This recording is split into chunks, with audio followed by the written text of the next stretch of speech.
श्रीशैलेशदियापात्रं दीभक्त्यादिगुणार्णवम् यतीन्द्रप्रवणं वन्दे रम्यजामातरमुनिं लक्ष्मीनाथसमारम्भां नाथयामनमध्यमाम् अस्मदाचार्यपर्यन्तां वन्दे गुरुपरम्पराम् यो नित्यमच्युतपदाम्बुजयुग्मरुग्म व्यामोहतस्तदितराणि तृणाय मेने अस्मद्गुरोर्भगवतोऽस्य दियैकसिन्धोः रामानुजस्य चरणौ शरणं प्रपद्ये माता पिता पतयस्तनयाय भूदिकी सर्वं यतेव नियमेन मथन्मयाणाम् आद्यस्तनकुलपतेर्वकुलाभिरामं श्रीमत्ततङ्ग्रीकुलं प्रणमाहि मूर्धना भूतं तरस्य महताभ्ययभट्टनाथ श्रीभक्तिशारप्रशेखर योगिवाघान् भक्ताङ्ग्रेण परकालयतीन्द्रमिष्टान् श्रीमत्पराङ्कुशमुनिं प्रणतोऽस्मि नित्यम् முன்னைவினையகலம் உங்கில் குடியமுதன் பொன்னங்களக்கமலப் போதிரண்டும் என்னுடைய சென்னிக் கனியாக தேற்றினேன் தென்புலத்தார்க்கு என்ன கடவுடையேன் யான் நயந்தரும் பேரின்பமெல்லாம் படுதென்று நன்னினர்பால் செயந்தரங்கேத்தி ராமானுஜமுனி தாளிடமேல் உயர்ந்த குணத்தை திருவரங்கத் தமுதோங்க மண்பால் இயம்பும் கலித்துறை அந்தாதி ஓதேச நெஞ்சமே இதயம் குறை நமக்கு எம்பெருமானா திருநாமத்தால் முந்தந்த நோட்டிட்டு சாவித்திரி என்னும் தின்பொருளை கலிதந்த செஞ்சொல் கலித்துறை அந்தாதி பாடித்தந்தான் புனிதன் திருவரங்கத் தமுதாகிய சுண்ணியனே சொல்லிந்தட கொண்டு உணதடிப்போதுக்கு தொண்டு செய்யும் நல் அன்பரேத்தும் நாமமெல்லாம் எந்த நாவினுள்ளே அல்லம்பகலம் அமரம்படிகள் கருசமயம் வெள்ளம் பரம ராமானுஜா இது என் விண்ணப்பமே ஆனது செம்மை அறநெறி பொய்மை அருசமய போனது பொங்கி இழந்தது வெங்கலி பூங்கமல தேனது பாய்வையல் தென்னரங்கர் கடல் சென்று வைத்து தானதல் மன்னம் ராமானுஜன் இத்தலத்துதித்தே. சுவாமி ராமானுஜர் இந்த பூமண்டலத்தில் உதித்தார் தெரிவிக்கிறார் இந்த 49வது பாசுரத்தாலே. ஆனது செம்மை அறநெறி அப்படின்னு தெரிவித்தார். செம்மை அறநெறின்னு தெரிவித்தார். அது மட்டுமல்ல, போனது பொங்கு இழந்தது வங்கலி பூங்கமல தேனது பாய்வயல். தர்சனீயமாக இருக்கக்கூடிய ஸ்ரீ ரங்கநாதன் அங்க ரங்கநாதனுடைய திருவடிகளை தென்னரங்கர் கடல் சென்று வைத்து தானதில் மன்னும். அந்த திருவடிகளை தன்னுடைய திருமுடியிலே சுவாமி ராமானுஜர் கொண்டு வந்து வைத்துக் கொண்டாராம். கொக்குவாயும் கடுகண்ணியும் போலே தெரிவிப்பார். அப்படிப்பட்ட கொக்குவாயும் கடுகண்ணியும் போல வைத்தார். அந்த ரங்கநாதனுடைய அனுகிரகத்தாலே உலகத்திலே வைதிக தர்மமானது பூர்ணமாக நிலைநாட்டப்பட்டது. என்ன, ஏற்கனவே அந்த வைதிக தர்மத்தை வைதிக மார்க்கத்தை பின்தொடர்வதற்குண்டான ஆட்கள் கிடையாது. அது இல்லாமல் பண்ண முடியாதே. வைதிக மார்க்கத்துக்கு கொஞ்சம் தொய்வு ஏற்பட்டது. அந்த தொய்வு ராமானுஜர் அவதரித்த பின்பு அந்த தொய்வே இல்லாமல் வைதிகமானும் வீர்க்கு பெற்றிருந்தது. ஆனது செம்மை அறநெறி. செம்மை அறநெறியானது. அது மட்டுமல்ல, பொய்மை அருசமய போனது பொங்கு இழந்தது வெங்கலி. பொய்மையாக இருக்கக்கூடிய அருசமயங்கள், அப்படிப்பட்ட அன்புகமயங்கள் பொன்றி போனது. பொய்மை அருசமய போனது பொங்கு இழந்தது வெங்கலி. வெங்கலி எப்படிப்பட்டனா அப்படிப்பட்ட வெங்கலியும் போயிற்று. பொய்யான 6 சமயங்கள், அந்த 6 சமயங்களாக இருக்கக்கூடிய வேத பாக்கியர்கள், சாஸ்திரத்தை ஒத்துக்கொள்ளாதவர்கள், அந்த வதங்கள் அத்தனையும் ஆண்டன. இறந்தது வெங்கலி, வெம்மமாக இருக்கக்கூடிய களி. அந்த களி என்ன ஆயிடுச்சுன்னா பூர்த்தியா போயிடுச்சு. களியே இல்லை. களியும் கடும் கண்டு கொண்டும் தெரிவித்தார் இல்லையா, அதை போல பூர்த்தியாக. அப்ப இப்படிப்பட்ட தர்மமாத்திரம் நடக்க ஆள் இல்லாமல் போனபடியாலே அந்த களி உள்ளே வர, அந்த களிக்கு ராமானுஜர் அவதாரம் பண்ண உடனே களி எங்க போயிடுத்து எப்படி போயிடுத்துன்னு தெரியல. அதைத்தான் இத்தலத்துதித்தியம் தெரிவிக்கிறார். ஆச்சரியமான பாசுரம். அந்த பாசுரத்திலே நம்ம கடந்த காலக்ஷேபத்திலே ஆச்சரியமா நம்ம இதை பார்த்தோம். அதாவது ஒரு மனவாளனுடைய வியாக்கியானத்தை பார்த்தோம். அந்த பதபதார்த்தங்கள், அந்த பதபதார்த்தத்தில் அனுபவிக்க பெற்றோம். மேற்கொண்டு மனவாளனுடைய அவதாரிங்க அனுபவிக்க பெற்றோம். இந்த பிலலோகஞ்சியருடைய அந்த சுவாமியுடைய அவதாரிகை பார்க்கலாம். இருந்தாலும் கடந்த காலத்தில் நம்ம பார்த்தது என்னது, மனவாளுடைய அவதாரி. அது கொஞ்சம் சுருக்கமா பார்த்தோம். இறந்தது வெங்கல், இறந்தது வெங்கல் என்று கல்யாணம். இறந்தது வெங்கலினாலே எப்பவுமே அந்த வெண்களிதான் தாய். அந்த தாய்க்கு 2 குழந்தைகள். ஒண்ணு என்னது, ஒரு குழந்தை என்ன, தர்ம மார்க்கம் நடக்கிறதுக்கு ஆள் இல்லாத தன்மையாக இருக்கக்கூடிய ஒரு நிலை, அது ஒண்ணு. அடுத்து அந்த அதர்ம மார்க்கத்தை நடத்தி செல்பவர்கள் மற்றொன்னு. இந்த 2 பிள்ளைகள் இருக்கணும். 2 பிள்ளையும் ராமானுஜர் அவதரித்த பின்பு பொறுத்து ஆனது செம்மை அறநெறி, பொய்மை அருசமயம், போனது பொங்கி, இழந்தது வெங்கடி. அப்ப பாக்கியர்கள் பூர்த்தியா போயிட்டார் அர்த்தம். அது மட்டும் இல்ல, அந்த பாக்கியர்கள் அதே போல குதிரிட்டுகள் அதே போல் இருக்கக்கூடிய அந்த நெறி சரியான நெறி கொண்டு வந்தாலும் களி இன்னும் இருந்ததுன்னா பிரயோஜனம் இல்லை. மறுபடியும் இந்த 2 குழந்தைகளை பெத்து போட்டு மறுபடியும் அதர்ம மார்க்கத்துக்கு அழைத்துக் கொள்ள போக ஒரு பக்கமும், மேற்கொண்டு அந்த தர்ம பாகத்தை நடத்தி கொள்ளக்கூடிய ஆட்கள் இல்லாமை பண்ணுவதற்குண்டான தன்மையையும் இந்த களி பண்ணுவாங்க இல்லையே, அதான் களிதான் தாய். அந்த தாயும் ஒழிக்கணுன்றதுக்கு தான் இறந்தது வெங்கலி. இறந்தது வெங்கலி, அப்படி வெம்மையான களி. அப்படி கட்ட களியையும் முடித்தார் இல்லையா, அந்த களியை முடித்திருக்காரா சுவாமின்னா நம்மாழ்வாரே தெரிவிக்கிறார். பொலிக பொலிக பொலிக போயிற்று வள்ளுயிர் சாபம், நலியும் நரகமும் இந்த நவனுக்கு இங்கே யாதொன்றுமில்லை, கலியும் கடும் கண்டுகம்னு தெரிவிக்கிறார் இல்லையா. அதனால அந்த நம்மாழ்வார் தெரிவித்தா போலே ராமானுஜர் அவதாரம் பண்ணணும் சூச்சிப்பித்து காட்டினாரணும் 5ஆம் பத்து 2ஆம் திருவாய்மையில. இதற்கு முன்னோடியா இருந்தது சுவாமி நம்மாழ்வாரே அவதாரம் பண்ண போறாருன்னு சுக்ராச்சாரியர் கோடிட்டு காட்டுறார். வியாச பகவான் அனுகிரகித்த ஸ்ரீமத் பாகவதத்திலே சுக்ராச்சாரியர் தெளிவுபட தெரிவிக்கிறார். கொச்சித் கொச்சித் குஜர் பாவம் கலியும் கடும் போலே சூசிதம். அழகிய மணவாள பெருமான் நாயனார் ஆச்சாரியத்தை எழுதுகிறார். கொச்சித் கொச்சித் இவர் ஆவிர்பாவம் கலியும் கடும் போலே சூசிதம் தெரிவிக்கிறார். கொச்சித் கொச்சித் மகாபாவு திரவிடேஷ் பூரிஷகா தாமிரவர்ணி நதியத்திர கிருத்தமாலா பயஸ்வனின்னு சொல்லக்கூடிய ஆழ்வார்கள்லாம் தட்சிண திக்கிலே, அதுவும் முக்கியமாக இந்த தமிழ்நாட்டிலே, தமிழ்நாடுனா திராவிட தேசம், அந்த திராவிட தேசத்தில் அவதரிக்க போகிறார் என்று எங்கெங்கே பாலாறு என்ன, காவேரி என்ன, தாமிரவர்ணி நதி என்ன, வைக நதி என்ன, இந்தந்த நதிகள் அவதரிக்கப்படும் கோடிட்டு காட்டினார். யாரு? வேதவியாசர் ஸ்ரீமத் பாகவதத்தை கொடுக்க அதை சுக்ராச்சாரியர் தெரிவித்தார்னோ பரீட்சித்து மகாராஜாவுக்கு.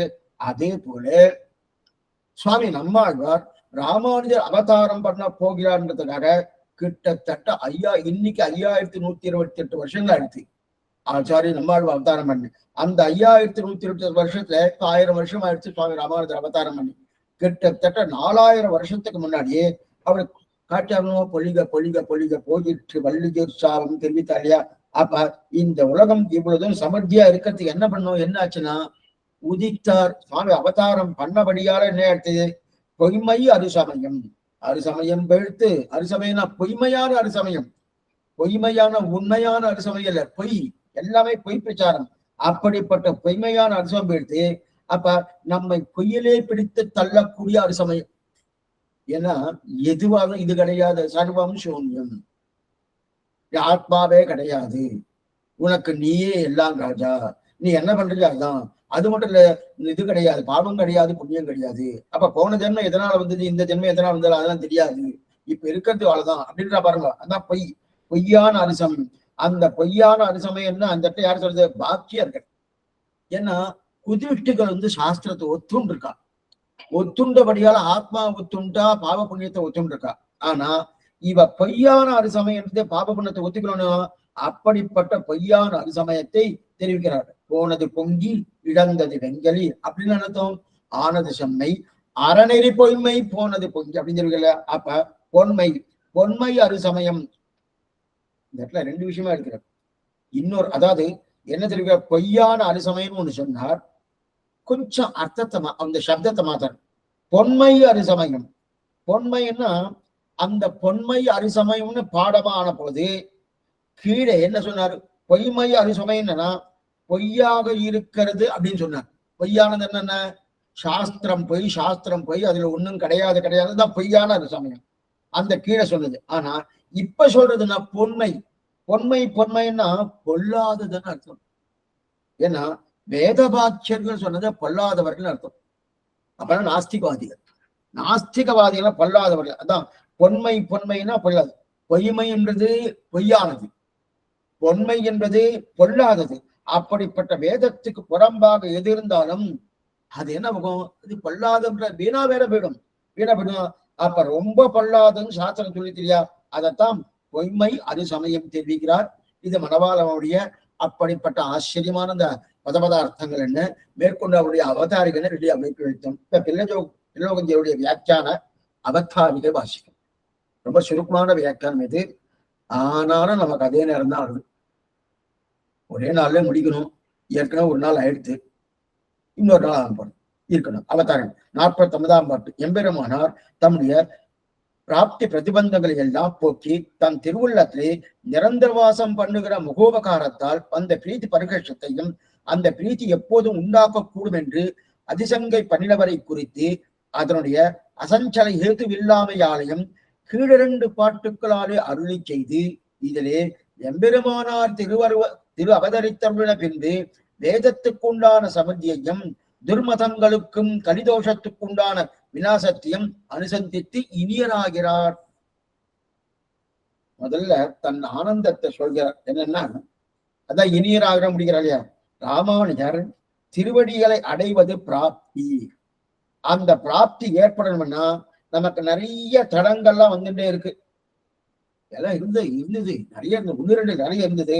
அது அத்தனையும் போக்கி தன் திருவடியில் நிரந்தரமாக விட்டு பிரியாம சேர்த்துட்டாரணும். இதெல்லாம் இதுக்கு முன்னாடி 2 பாசனத்தை நம்ம பார்த்துக்கணும்.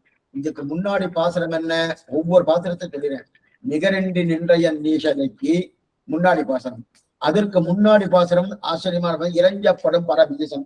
இந்த 2லுமே அவர் பண்ண மகோபகாரத்தை தெரிவிக்கிறார். அப்பன்னா தன்னுக்கு பிராப்தி பிராபகங்கள் பகவான் அந்த எம்பெருமானாடி திருவடி, அவர் திருவடியை அடைவதுதான் பிராப்தி. அந்த பிராப்தி ஏற்படுறதுக்கு நிறைய தடங்கள் இருந்திருக்கு. என்னென்ன தடங்கள் சொல்றீங்க, நிறைய உண்டு. அந்தந்த தடங்கள்லாம் போக்கி அந்த என்னை தன் திருவடியில அவர் தானே சேர்த்துட்டார். அந்த சேர்த்து கொண்டது மட்டும் இல்ல, விட்டு பிரியாமல் சேர்த்து கொண்டார். சேர்த்துனது சுவாமி இருக்கட்டும், சுவாமி இருக்கட்டும் அப்புறம் போகட்டும் அப்படி இல்ல, விட்டு அபிரதக் சித்த விசேஷம் சொல்லுவா. அந்த விட்டு பிரியாமல் சேர்த்து கொண்டார் இல்லையா, அந்த சேர்த்து கொண்ட தன்னை மகோபகாரம், அப்படி உபகாரம் பண்ணார் ராமானுஜர். அதை நினைத்து இவருக்கு ஆனந்தப்போ சுவாமி ராமானுஜர் இப்படிப்பட்ட திருவரங்கத்தில் இப்படிப்பட்ட பிரீத்தி எனக்கு இப்படிப்பட்ட நிலை பண்ணாருன்னு பிரீத்தி ஆனந்தம் தலைநின்று போக அந்த பிரீத்தி எல்லாம் இருக்குமா சுவாமி, நீ பிரீத்தி என்ன எனக்கார் எனக்கு நிகர் யாரும் இல்லைன்னு தெரிவி தரணும், எனக்கு நிகர் யாரும் கிடையாதுன்னா அந்த பிரீத்தியால எனக்கு சமமானவன் கிடையாதுன்னு. அப்ப உடனே நாமெல்லாம் கேட்ட அன்னைக்கு இருந்த சிஷ்யாலாம் கேட்டார், அது என்னமா சுவாமி நீங்க அந்த வார்த்தை சொல்லலாம். சில பேர் சந்தேகப்பட்டு கேட்க, நீரும் பிரியலாம் ராமானுஜரும் பிரியலாம் அப்படி இருக்கச்சது இந்த மாதிரி நீர் பிரிய மாட்டோம் நிச்சயமா இருக்குன்னு சொல்றீங்க, என்னமா இருக்கலாம் அப்படின்னு 2 பாட்டு. இறஞ்சப்படும் பரன் ஈசன் அரங்கன் அது ஒரு பாட்டு. அதுக்கப்புறம் என்ன, இந்த முந்தின பாட்டு ஆச்சரியமான பாட்டு என்ன தெரிவிக்கிறார், நிகரண்டி நின்றைய நீஷதைக்கும் தெரிவிக்கிறாளே. இந்த 2 பாட்டால அருளை செய்தார். இதில் ராமானுஜர் அவதாரம் அது சொல்லிட்டார். சொல்லி முடிச்ச உடனே எனக்கு சமமானவன் கிடையாது, எனக்கு அப்படிப்பட்ட நிலை எனக்கு இருக்கு, அவரும் பிரிய மாட்டார். ஏன்னா அவருக்கும் லாபம் எனக்கும் லாபம். அப்ப அவருக்கும் லாபம் எனக்கும் லாபமா இருக்கிறபடியே மேற்கொண்டு 2 பேரும் பிரிவதற்கு வாய்ப்பே கிடையாது.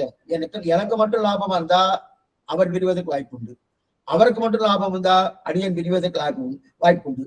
2 இருவருக்கும் லாபம் இருக்கு இல்லையா. இருவருக்கும் லாபம் இருக்கிறபடியாலே அதைத்தான் இங்க தெரிகிறார். பகரும் பெருமை ராமானுஜா இனிநாம் பொழுதே அகலம் பொருளன். நாம பிரிவதற்கு வாய்ப்புடைய பயனிது ஒரு முக்குமான பின்னே பயன் இருவருக்கும் இருக்கிறபடியாலே அது வாய்ப்பு கிடையாதுன்னு சொன்னார். சரி, அது இப்ப இந்த பாட்டு எடுத்துக்கணும்னா ராமானுஜர் அவதாரம் பண்ண பிறகு வேதம் நன்னா சமுத்தியா நன்னா ஆயிடுத்தான். உலகூர்கள் எல்லாம் அண்ணடி ராமானுஜன் வந்து தோன்றிய அப்பொழுதே நன்னறிஞானம் தலை கொண்டு நாரணர்காய். இது முன்னாடி பார்த்துக்கோம், முன்னாடி பார்த்து. இப்ப என்ன இருக்குன்னா ராமானுஜர் அவதாரம் பண்ண பிறகு வேதம் நன்னா சமுத்தியா போயிட்டான். ஏன்னா வேதம் நடத்துவதற்குண்டான ஆளே இல்லையா. வேதத்தை நடத்தணும்னா இதம் குரு இதம் ஆகாஷி சாஸ்திரம் சொல்றது, விதிக்கிறது. அதுக்குதான் விதின்னு பேரு. அந்த விதிக்கரிச்சு இதை பண்ணலாம் இதை பண்ணப்படாதுன்னு சொல்லியிருக்கணும். அது சரியா பண்ணணுமானோ, பண்ணக்கூடாதது பண்ணாம இருக்கணும், பண்ணுவதை பண்ணணுமோனோ அது காலை இல்லாம போயிடுச்சு. அது காலை இல்லாம போனா அந்த வேதம் இப்படியே இருந்துன்றதுனோ ஆள் இல்லாம போயிடுச்சு. நடக்குது, ஆள் கழித்து விட்டாங்க. இப்ப என்ன ஆயிடுச்சு, ஆள் கழிச்சுட்டா. என்ன சுவாமி வேதன் சொன்னபடி நடப்பதற்கு நடக்கக்கூடிய நிலை என்னன்னா கிருத்தயுகத்துல நடந்தது, திரேதாயுகத்துல நடந்தது, துவாபர யுகத்துல நடந்தது. இது மூணு நடந்தது. இப்ப கலியுகத்துல ஆள் இல்லை. கலி கோலாகல இல்லையா? கலியுகம் நடந்த முடியாதே. அப்ப கலியுகம் இருக்கிறபடியாலே, யூகம் மாறினபடியாலே வேதத்தை நடத்த ஆள் இருக்காது. சரி, இப்ப நம்ம கீழே நம்ம தனித்தனியா மூணு பார்த்திருக்கோம். என்ன பார்த்தோம்னா, ஒன்று தனித்தனியா மூணு பார்த்திருக்கோம். முன்னாடி மனவாளமான வியாக்கியானத்துல ஒண்ணு மூணு பகுதி என்னன்னு சொல்றேன், மறுபடியும். ஒண்ணு, வேதமானது நல்வழிக்கு வந்தது, எல்லாரும் நடக்க ஆரம்பிச்சுட்டா. இந்த முதல் நிலை. வேதம் அப்படின்னா வேதத்தை அனுசரணம் பண்ணுவதற்குண்டான பெரியோர்கள் அவதாரம் பண்ணபடியாலே அது நல்வழிக்கு நடக்க ஆரம்பித்ததுன்னு ஒண்ணு பார்த்தோம். அது ஒண்ணு. அடுத்தது, பொய்மை அரிசமயம் பொன்றி போனது. பொய்மை அரிசமயம் என்னது? அரிசமயங்கள் இருக்கக்கூடிய யாரு? பாக்கியர்கள். அந்த பாக்கியர்கள்லாம் என்னது? பொன்றி போனது. பொன்றி போன சித்தலமாய் போயிடுத்து அப்படின்னு தெரியும். இரண்டாவது. மூணாவது, அடுத்து கலிகட்டு போனது என்று தனித்தனியா சொன்னார். களி மூணாவது என்ன? களி போயிடுத்து. என்ன எப்படி களி போயிடுது? போனது வெங்கலி. வெங்கலி போயிடுத்தணும், அதனால கட்டி போயிடுத்தணும், தனித்தனியா சொன்னாரியா. ஆனா இங்க என்ன தெரிவிக்கிறான்னா, மனவாளமான மூணா எடுத்திருக்கார். ஒண்ணு, வேதம் நல்வழிக்கு நடத்துவதற்குண்டான ஆசிரியர்கள் அவதாரம் பண்ணபடியாலே நல்வழி நடந்தது. பொய்மை அரிசமயம் பொன்றி போனது அவதாரம் பண்ணபடியாலே. கலியும் போயிடுத்து, இறந்தது வெங்கலி, மூணு போயிடுத்துன்னு சொன்னார். ஆனா இங்க சுவாமி பிள்ளலோகஞ்சய சுவாமி என்ன தெரிவிக்கிறார்னா, இதை ரெண்டு விதமா எடுக்கிறார். மனவாள மாமணி மூணு விதமா எடுத்தார். இவர் ரெண்டு விதம். ஏன்னா இங்கேயும் மூணு தான் இருக்கு. ஆனா இந்த மூணுல ரெண்டு ஒரு கோட்டியா சேர்த்துட்டார். ஒரு கோட்டியா சேர்த்து நல்லதை ஒரு கோட்டியா சேர்த்து தீயதை ஒரு கோட்டியா சேர்த்தார். தீயது ரெண்டு இருக்கு, நல்லது ஒண்ணு இருக்கு. நல்லது எது? அந்த நல்வழிப்படுத்துவதற்காக அவதாரம் பண்ணி வேதத்தை எல்லாரும் அனுசரணம் பண்ண ஆரம்பிச்சிட்டாலும் அது நல்லது. தீயது எது? ரெண்டு தீயது. ரெண்டு தீயது என்ன சுவாமி? பொய்மை அரிசமயம் போக வேண்டும், அதே போல களி கெட்டு போகணுமோனோ அந்த களி கெட்டு போகிறதுக்குண்டான தன்மை. இந்த ரெண்டுத்தையும் ஒன்னா சேர்த்துட்டார். ரெண்டையும் ஒன்னா சேர்த்தபடியால் என்ன ஆனது? செம்மை அருணதி. பொய்மை அரிசமயம் போனது பொங்கி இழந்தது வெங்கல். அப்ப தர்ம மார்க்கத்தில் எல்லாரும் நடக்கட்டும், அது நடந்துட்டு. தர்ம மார்க்கத்திலே எல்லாரும் நல்லா நடத்துறது, அது நடந்துட்டு. அதர்மம், அதற்கு காரணமான கலியும் ஒழியணுமோனும். முதல்ல அதர்மம் ஒழியணும். அதர்மத்தை மட்டும் ஒழிச்சா போறாது, கலியும் ஒழிக்கணும். அதற்கு காரணமா கலியும் ஒழியுமோனோ, அப்ப அந்த விநாசம் அடையணுமோனோ. இந்த ரெண்டையும் ஒன்னா சேர்த்துட்டார். அப்ப நல்லதை தனியாக சொன்னார். துர்மதங்களாக இருக்கக்கூடிய ஷட்பதத்தையும், ஷட்பதம் இதுதான் என்ன, கலியின் தோஷத்துக்கு உண்டான விநாசத்தை அனுசந்தித்து இனியராகிறார். அப்பனா இப்படிப்பட்ட தீயங்களா இருக்கக்கூடிய துர்மதங்களாக இருக்கக்கூடிய ஷட்மதங்கள், 6 மதங்கள், அதற்கு மேற்கொண்டு கலி, இந்த ரெண்டையும் ஒன்னா சேர்த்து இதுவும் ஒழிந்தன, நல்ல விஷயம் அவர் கிடைத்தன என்று தெரிவிக்கிறார். ஆச்சரியமா இதுதான் என்னது அவதாரிலே சொல்லப்பட்ட நிலை. அப்ப அப்படி இருக்க, அப்ப முதல்ல இந்த நிலையை கேட்டாருன்னா, இது எப்படின்னா, களி இவ்வளவு மோசமா இருக்குமா சுவாமி? களி களி களின்னு சொல்லிட்டு இருக்கே, ஏன் நமக்கு ஞானம் இருக்கு, நமக்கு இதெல்லாம் இருக்கணும், அப்ப களி இவ்வளவு மோசமா இருக்குன்னு நீங்க எப்படி நீங்க சொல்லலாம்? அவரவர்களுடைய ஞானத்தை வைத்துக் கொண்டு, அவரவருடைய நிலையை வைத்துக் கொண்டு சரியா போலாமோ? அப்ப கலிக்கு ஏதோ ஒரு தோஷம் இருக்கு கற்பித்து நீங்க தப்பிக்கிறதுக்கு உண்டான ஒரு தன்மையை பார்க்கிறீங்களான்னு ஒரு சந்தேகம். இல்ல, இந்த சந்தேகம் நியாயமான சந்தேகம் தான். இருந்தாலும் நாமும் கொஞ்சம் இதே கலிகாலத்தை எத்தனை மகனீர்கள் அவதாரம் பண்ணியிருக்காளே, கலி அவ திருநீரதே கிடையாது. ஆனா அந்த கலியுடைய நிலை என்னன்னு தெரிவிக்கிறார் பாருங்க. இது பாகவதத்துல சுக்ராச்சார் ரொம்ப நாளா தெரிவிக்கிறார், ஆச்சரியமா தெரிவிக்கிறார். ஸ்ரீமத் பாகவத்துல முதல்ல பக்திங்கிற ஒரு பெண், கொஞ்சம் சின்ன சரித்திரம் இது. அந்த சரித்திரத்துக்கு இது பாகவத்தை சொல்லப்பட்டிருக்கிறது. என்னன்னா அந்த சரித்திரத்தை சொல்லிட்டு கலியுடைய கோலாகிறதுல எவ்வளவு மோசமா எடுத்து பாருங்கன்னு தெரிவிக்கிறார். ஸ்ரீமத் பாகவத்தை தெரிவிக்கிறார். பாத்ம புராணத்துல சொல்லப்பட்டது. என்னன்னா பக்தி என்கிற பெண் யமுனா நதி தீரம் இருக்கணும் வடக்கு.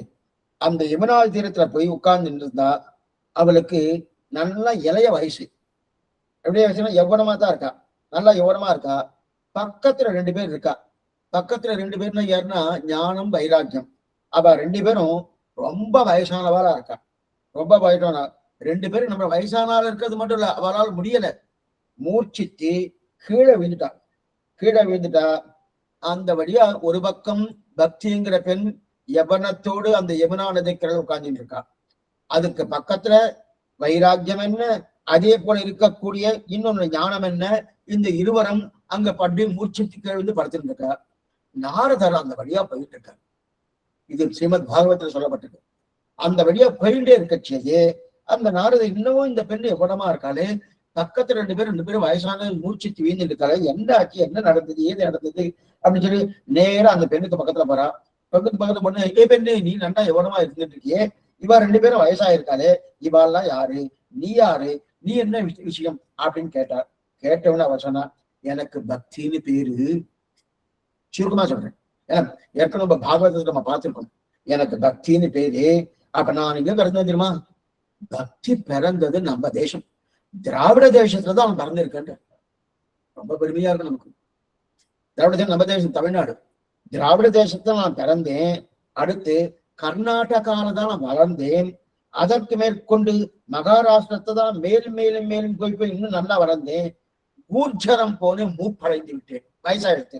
அதுக்கப்புறம் என்ன பண்ண, அதுக்கப்புறம் நேரம் உத்தரப்பிரதேசத்துல இருக்கக்கூடிய யமுனா நதி, அந்த யமுனா நதி தடத்துக்கு வந்த உடனே அந்த மூப்பு போய் மறுபடியும் நான் எவ்வளவு பருவத்துக்கு வந்தேன் அப்படின்னு சொன்னார்.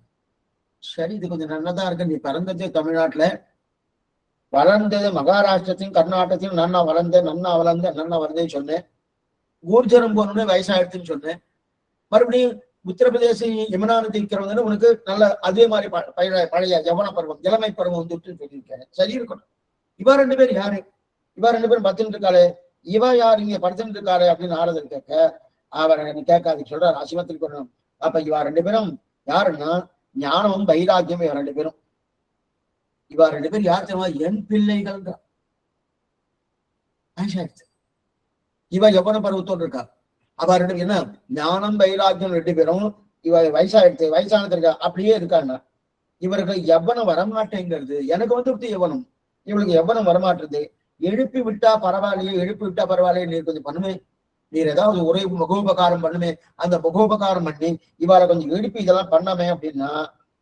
இப்ப நாரதர் பார்த்தார், ஓ இவர்கிட்ட வந்து நீ யாருன்னு கேட்டு தப்பா போயிட்டு கடைசியில் என்னையே விசாரிக்க சொல்லியிருக்காளே, என்னையே இந்த காரியம் பண்ண சொல்லியிருக்காளே அப்படின்னு பக்தி சொல்லிட்டாலும் சரி. சரி, நீ இது சமப்பட்டதுக்கு என்ன காரணம்னு கேட்கிறார். கலிதான் நான் இந்த விதம் நான் சமப்பட்டு போனேன், ஏன்னா கலியால் நான் இவ்வளவு தூரம் சமப்பட்டு போனேன் அந்த பக்தி சொல்றேன். ஏன்னா நான் கலிகாலத்துல இருக்கணும், அதனால இந்த கலியால் தான் இந்த சமப்பட்டேன். இதுக்கு முன் சரித்திரம் தெரியணும். இந்த பக்தி என்பவள் ஸ்ரீவைகுண்டத்தில் இருந்திருக்கா. பக்தி என்பவள் ஒரு பெண், அந்த பெண் ஸ்ரீவைகுண்டத்திற்கா. அவளுக்கு தாசியாக முக்தி. அப்ப பக்திக்கு கைங்கரியம் பண்ணணும், அவங்களுக்கு தாசியாக முக்தி இருந்திருக்கா. அதுக்கு மேல என்னதான் பெருமாள் அந்த 2 பேரையும் சேர்த்து ஞானம் என்ன வைராக்கியம் என்ன இவாளையும் சேர்த்து 4 பேரும் சௌக்கியமா ஸ்ரீவைகுண்டத்தில் கொடுத்து நடத்திட்டு இருக்கா. பக்தின்னு ஒரு பெண், அடுத்து தாசின்னு முக்தின்னு ஒரு பெண், பக்திக்கு தாசி. அந்த பக்தியுடைய 2 குமாரர்கள், 2 பிள்ளைகள், ஞானம் என்ன வைராகியம் 4 பேரும் ஸ்ரீவைகுண்டத்தில் நல்லா கொடுத்தம் பண்ணிட்டு இருக்கா. நல்லா பெருமாள் அனுபவிச்சுட்டு இருக்காச்சு. சட்டுன்னு என்ன பண்ணிட்டாரு பகவான், அவளை பார்த்து, நீங்க இங்க இருந்தது போறோம், நீங்க கீழே போய் நன்னா பக்தியில நன்னா பரவச்சு எல்லாரையும் திருத்தி ஞான வைராக்கியத்தை உண்டாக்கி பக்தி ஏற்படுத்தி பக்தி பிறந்தவனுக்கு முக்தி கொடுத்து இங்க ஐஸ்வரம் வந்துருங்கோ அப்படின்னு பகவான் அவளுக்கு ஆணையிட்டு அனுப்புறார். 4 பேர் இருக்கணும், முக்தி, பக்தி, ஞானம், வைராக்கியம். ஞான வைராக்கியம் பக்தியுடைய 2 குமாரர்கள். முக்தி என்பது பக்திக்கு தாசியாக இருக்கக்கூடிய தன்மை. அப்படி இருக்க அனுப்பின உடனே ஒண்ணும் பண்ண முடியாது. அவ நேர கீழே வந்துட்டா, குடும்பத்தோடு கீழே வந்துட்டா. கீழே வந்துடுனே அவ கிருத்தயுகத்தை வந்துட்டா. கிருத்தயுகம் நன்னாவதான் இருந்தா, நன்னா 4 பேரும் ஒன்னா இருந்தா. திரேதாயுகத்துல 4 பேரும் ஒன்னாதான் இருந்தா. துவாபர யுகத்துல 4 பேரும் ஒன்னாதான் இருந்தா. 3 இதுக்கும் சேர்ந்தே இருந்திருக்கா. கலியுகம் வந்த உடனே முக்தி என்ன பண்ணிட்டா, கிளம்பி போயிட்டா. என்ன சொன்னா முக்தி, ஓஹோஹோ இப்ப கலியுகம் வந்துட்டு இனிமே ஆள் வரமாட்டான், செய்வை கொடுத்து ஆள வரமாட்டா, எல்லாரும் குறைஞ்சு போயிடுது. இனிமே நான் இந்த இடத்துல இருக்கிறதுக்கு எனக்கு வாய்ப்பு கிடையாது, நான் இருந்தும் பிரயோஜனம் இல்லை. பக்தியே நான் இருந்தும் பிரயோஜனம் இல்லை, நான் திரும்ப செய்வை விட்டு போயிடுறேன், நான் இங்க இருக்க முடியாது சொல்லிட்டு நீ எப்ப என்ன கூப்பிடுறியோ அப்ப நான் வரேன். அப்ப நான் இருக்கும் யாரு முக்திக்கு போறாளோ அப்ப முக்தி வருவா. அந்த பெண் வந்து இவளை முக்தி ஆகிட்டும் போற மாதிரி ஒரு பாவம். அப்படி இருக்க செய்து நீ எப்ப கூப்பிடுறியோ அப்பனா பக்தி முக்தினாதான பக்தி முக்தினாதான முக்தி ஏற்படும். அப்ப பக்தியை நீ எனக்கு சொல்லி அனுப்பு, இல்ல நீ என்ன சொல்லு. சொன்ன உடனே என்ன பண்ண, நான் மறுபடியும் கீழே வரேன்னு சொல்லியிருக்கா. அவ கிளம்பி போயிட்டா. இப்ப மிச்சம் இருக்கிறது 3 பேர் தான். முக்தி கிளம்பிட்டேன்னா முக்தி அடைவதுன்றது கலியுகத்துல ரொம்ப குறைவுன்றதுலாம் அவ கிளம்பி போயிட்டா. இப்ப என்ன எடுத்து இவ 3 பேர் தான் இருக்கா. இவ 3 பேரு பக்தி வந்தாச்சு. பக்தி சொல்ல ஆரம்பிச்சோடனே முக்தி வரும்னு அர்த்தம் இல்லையா? பக்தி பிறந்தாதான் முக்தி வரும். அதெல்லாம் அவ சொல்லிட்டு போயிட்டா. இப்ப பக்தி ஒவ்வொரு இடமா போயிட்டு இருக்கா. போக இவளுக்கு வயசான தன்மையை வந்து பக்தி என்ன பண்ணா ஒவ்வொரு இடமா போயிட்டு இருக்க. வயசான தன்மைக்கு 2 குழந்தைகள் யாரு, ஞானம் என்ன வைராக்கியம் என்ன, விருத்தர்கள், வயசானவளா ஆயிட்டா. அதான் என்ன பண்றாரு, இப்படி ஆயிட்டு நேரா அவெல்லாம் என்ன பண்ணா, நேரா யமுனா நதிக்கு வந்தா. அங்க போன உடனே கண்ணன் திருடி பட்ட இடம் இல்லையா, பக்திக்கு மட்டும் போன இளமை வந்துடுச்சு. அந்த யௌவனம் என்று சொல்லக்கூடிய இளமை அவளுக்கு வந்து வந்துடுச்சு. ஆனா ஞானத்துக்கோ வைராக்கியத்துக்கோ அதெல்லாம் அப்படியேதான் வரவே இல்லை. அவர்கள் 2 பேரும் நல்லா எழுப்புறா. அவ மூர்ச்சத்துக்கு வந்துட்டு இருக்கணும், எழுப்புறா. ஞானமும் எழுதிருக்கு, வைராக்கியம் எழுந்து பாக்குறா, என்னன்னோ சொல்லி பாக்குறா. அந்த 2 குழந்தைகளும் அப்படியே உள்ளுக்குள்ள அப்படியே படுத்துட்டு இருக்கா. இப்ப விழுந்து விழுந்துடணும் இந்த 2 பேருக்கும். அங்க இந்த மாதிரி இருக்க செய்து இதுக்கு இவாளுக்கு ஒண்ணுமே புரியல. என்ன பண்ணலாம் ஏது பண்ணலாம் புரியாம இருந்தா. அந்த சனத்குமாரர்கள் வந்திருக்கா. அவன் பிரம்மாவுடைய மானசப்தர்கள். அப்படிப்பட்ட சரி சுவாமி இவ என்ன பண்ணா எழுதுப்பா நான் ஒன்னும் பண்ணணும்னு கேட்க. ஆமா உடனே என்ன பண்றதுமா ஆகாசவாணி சொல்றது. இப்ப நாரதர் தான் அங்க இருக்கார். நாரதர் ஏதோ உதவி கேட்டுக்காரணும், ஏதாவது உபகாரம் பண்ணுவேன் சுவாமி. இந்த குழந்தைகள் 2 குழந்தைகள் பக்தி யாரு ஞானமும் அனுஷ்டானமும் அவளை ஏதாவது எழுப்பி முடிச்சுட்டு எழுப்பிட்டு பழைய மாதிரி எவ்வளவு பருவத்துக்கு இளமை பருவத்துக்கு நீதான் ஆவணம் செய்யணும்னு சொன்ன உடனே அப்பதான் ஆகாசவாணி சொல்றது. ஆகாசவாணின்னா முந்தியெல்லாம் வந்து நமக்கு இந்த ரேடியோலாம் இங்க வரும். ஆகாசவாணி செய்திகள் அப்படின்னா ஆகாசத்துக்கு வருது. அதே போல ஆகாசவாணி சொல்றது என்ன ஆகாசவாணி உடனே சொல்றது என்ன சொன்னா, நல்ல காரியம் பண்ணு, அந்த நல்ல காரியம் பண்ணா எழுந்துப்பான்னு சொல்றது. யாரை பார்த்து? நாரதரை பார்த்து நல்ல காரியம் பண்ணி எழுந்து பண்ணுது. இப்ப நாரதருக்கு கவலை வந்துட்டு, அப்ப நான் இத்தனை நாள் என்ன பண்ணிட்டு இருந்தேன், தீய காரியம் பண்ணிட்டு இருந்தேன். நாரத் என்ன பார்த்து நல்ல காரியம் பண்ணுன்னு சொல்லிட்டு இருக்காரு. அப்ப இத்தனை நாள் நான் தீய காரியமா பண்ணிருந்தேன். நாராயணன் அந்த வார்த்தையை தவிர உரிமையுடைய திருவாய்ப்புல வராது. இப்ப நல்ல காரியம் பண்ணா எழுந்து பண்ண அப்படின்னா, ஏன்னா இந்த நல்ல காரியம் என்னன்னு இந்த இவரு வந்துட்டணும். அப்ப என்ன சுவாமி நினைக்கிறேன்னா, நல்ல காரியம் சந்தேகம் வந்துட்டு ஊர் முழுதும் போய் நாரதர் போய் கேட்கிறாங்க. கேட்ட உடனே அப்ப சனத்குமார் என்ன சொல்றேன்னா, இவனுக்கு எது நல்ல காரியம் உனக்கு தெரியலையா அப்படின்னு சொல்ல. சனத்குமாருக்கு வந்தாரணும் பிரம்மாவுடைய மானசீக புத்திரர்கள். அவ வந்து உடனே நாரத பகவான் நேரா விட்டு போய்க்கிறார். ஆகாசவாணி என்னமோ நல்ல காரியம் பண்ணின்னு சொல்லிட்டு, நல்ல காரியத்தை தவிர எதுவும் பண்ணதே கிடையாது. ஆனா என்ன நல்ல காரியம் பண்ணணும், என்ன காரியம் பண்ணணும் அப்படின்னு தெரிஞ்சு கடைசியில சனத்குமார்கிட்ட வந்து அவளை கேட்டோன்னே, ஒண்ணுமே இல்லை, நல்ல காரியம் என்ன தெரியுமா, ஸ்ரீமத் பாகவத கதையை சொல்லு. ஸ்ரீமத் பாகவத கதையை சொன்னா அப்ப என்ன கேட்டான்னா, அப்ப இவெல்லாம் ஞானம் என்ன வைராக்கியம் என்ன இவ எழுந்துவா அப்படின்னு சொல்றான். அப்ப இந்த அப்ப எதுனா இந்த பக்தி இத்தனை காலம் கெட்டு போகும் அளவுக்கு களி இருந்தது இல்லையா, பக்தியை கெட்டு போகிறதுக்கு களி. ஏன்னா இந்த களியை தான் பரீட்சித்து சுக்ராச்சாரியர் பரீட்சித் மகாராஜ் தான் பாகவதம் உபதேசம் பண்றார் 7 நாட்கள்ல. அதுதான் அதுதான் பாகவத சப்தாகம் நம்மளும் பார்த்துருக்கோம் அப்படின்னு சொல்லியிருக்கான். அப்படி இருக்க செய்து கலியை விரட்டுறதுக்காக பரீட்சித்தனை பண்ணாரு. தன்னுடைய வெள்ளை எடுத்து துரத்தச்சு அந்த களி என்ன பண்றது, நல்லா எடுத்து வந்து நின்றுது. களி எதிர்த்துனா அது ஒரு பெண்ணுடைய உருவத்தை கொண்டு எதிர்த்து நின்று நிக்கிறது. யாருக்கு? பரீட்சித்துக்கு மகா கொண்டு உன்னை என்னால கொல்லவே முடியாது, உன்னால என்ன கொல்ல முடியாது. பரீட்சை நீ இருந்தாதானே இந்த உலகமே ரொம்ப ரொம்ப மோசமா போயிட்டு இருக்கு, உன்னாலதான் தீயும் போயிட்டு இருக்கு, அட்டூழியம் பண்ணிட்டு இருக்கே, உன்னை அழிச்சுதான் ஆகணும்னா கலி சொல்றது என்ன கொண்டு உனக்கு என்ன லாபம்? என்னை கொன்னா உனக்கு என்னன்னா, ஏன்னா என்னை கொன்னால் உலகம் நல்லா வந்துட்டு நினைக்கிறியா? இல்லையே. ரெண்டாவது, என்னை நானே ரட்சித்து கொண்டேனா? இல்லையே. என்னை நானே சிருஷ்டித்துக் கொண்டேனா? இல்லையே. என்னை சிருஷ்டித்ததும் என்னை ரட்சித்ததும் பகவான் தான், உங்க கண்ணன் தானே. அப்படி இருக்கச்சதே என்னை கொள்றதுக்கு உனக்கு யோகியதே கிடையாது. என்னை கொள்றதுக்கு உனக்கு யோகியதே கிடையாது.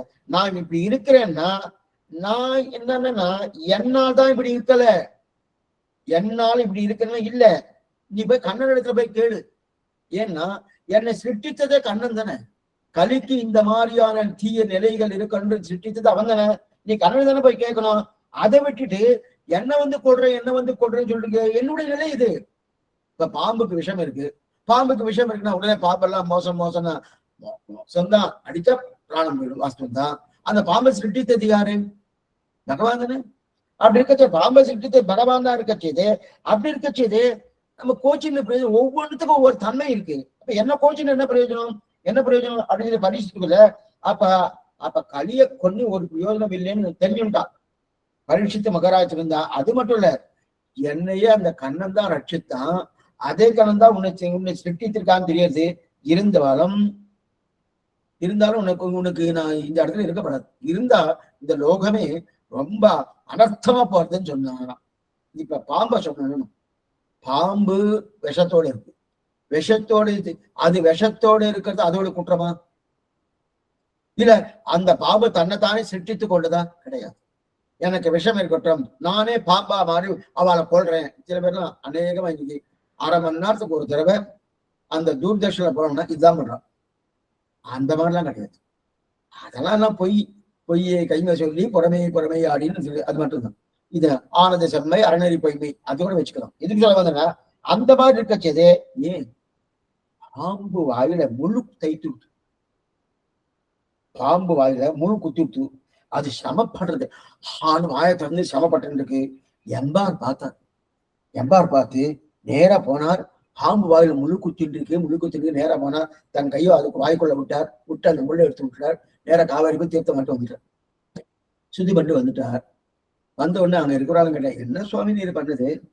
பாம்பு வாயில முள்ளு குத்திட்டு இருந்ததுன்னா அந்த முள்ளு அப்படியே இருக்கட்டும், நல்லதா போயிடுச்சு, யாரையும் கடிக்காதணும், ஒருத்தனையும் ஒண்ணும் பண்ணாதணும். அப்ப அந்த மாதிரி விட்டுட்டு நீர் போய் அங்க போய் இன்னமோ பாம்புக்கு ஏதோ நல்லது பண்ண சொல்லிட்டு அது வேற இன்னைக்கு அந்த முள்ள வேற எடுத்துட்டு போய் எல்லாரும் அடிக்க போறதுன்னா, அப்ப எம்பார் சொல்றார், இப்ப பாம்புல விஷத்தை கொடுத்தது பாம்பேவா இல்ல பகவானா? அது பாம்பை தன்னை தானே சிருஷ்டித்துக் கொண்டதா? கிடையாது. அதுவே தன்னை படைத்துக் கொள்ளவில்லையோ? அப்படி இருக்கச்சது இதெல்லாம் பகவான் தானே கொடுக்குறான். அதனால எதுக்கு சொல்ல வந்ததுன்னா, அது செய்யுது, அது சொருபத்தை செய்யுது, அதை தடுக்க நாம யாரு? அதுக்குண்டான தன்மை, நாய்க்குண்டான தன்மை வேறு. அதனாலதான் நம்ம தர்மசாஸ்திரத்தை ஒவ்வொரு விலங்குக்கும் அதோட தன்மையோடு நாய் வளர்க்கப்படாதுன்னு சொல்லியிருக்கு. அதோட சொருபம் அது. தாயை வளர்க்கப்படுறதுன்னா இப்ப நாயை சிருஷ்டிக்க வேண்டாமே சுவாமின்னா, அதுக்கு ஒரு சில தன்மை இருக்கு. அந்த தன்மை எங்க இருக்குமோ அங்கதான் இருக்கணும். அதே போல இங்க அதை சிருஷ்டித்தது இல்லையா? அப்ப அதை தடுக்க நாம யாரு? பாம்பு. சில பேர் பாம்புக்கு பால் வார்த்தார் சுவாமி அப்படிமா. பாம்புக்கு பால் வார்த்தா சொல்றாடியா? அப்ப கலியான பெண் சொல்லிக்கு இனிமே அப்படி என்ன கொல்லாதேன்னு சொல்லிட்டு, அந்த களி இருக்கு இல்லையா, அந்த களி அது பெண் கூட வைத்து என்ன கொல்லாதுன்னு சொன்னேன். அண்ணனை போய் கேளு, என்ன ஏன் கேட்டுட்டு இருக்க? என்ன நானே சிருஷ்டித்து கொண்டேனா, என்ன கேட்காதுன்னு சொல்லிட்டு, சரி அவரும் கேட்கறதா இல்லை. ஏன்னா இவருக்கு கரிக்கட்டையா கேடு வந்தார் பரீட்சித்து. நான் கண்ணனுடைய பிரதிஜை பாருங்க, நான் உண்மையான நிலையாடு இருக்க விருப்பமாக இருந்தால் என்னுடைய திருவடி வட்ட உடனே அது இருக்கட்டும். இது சொன்னா அந்த அந்த கண்ணனுடைய திருவடி ஸ்பர்சத்தால நான் உயிரோடு இருக்கிறேன் இல்லையா? ஆனா உன்னை கொல்லாம விட்டுறேன். ஆனா உனக்கு வேணா ஒண்ணு சொல்றேன், நீ எங்கேயாவது உலகத்துல எங்கேயாவது ஒரு இடத்துல உனக்கு தரேன், அந்த இடத்துக்கு நீ போயிடு, நீ இங்கே இருக்காது, உனக்குன்னு தனியா ஒரு இடம் தரேன், உன்னை நான் கொல்ல போறது இல்லை, ஏன்னா நீதான் சொல்லிட்ட, நான் என்ன நான் சிருஷ்டித்துக் கொள்ள கண்ணன் தான் சிருஷ்டித்தான், எனக்கு இந்த மாதிரி தன்மை கொடுத்ததே கண்ணன் தான் சொல்லிட்டேன்.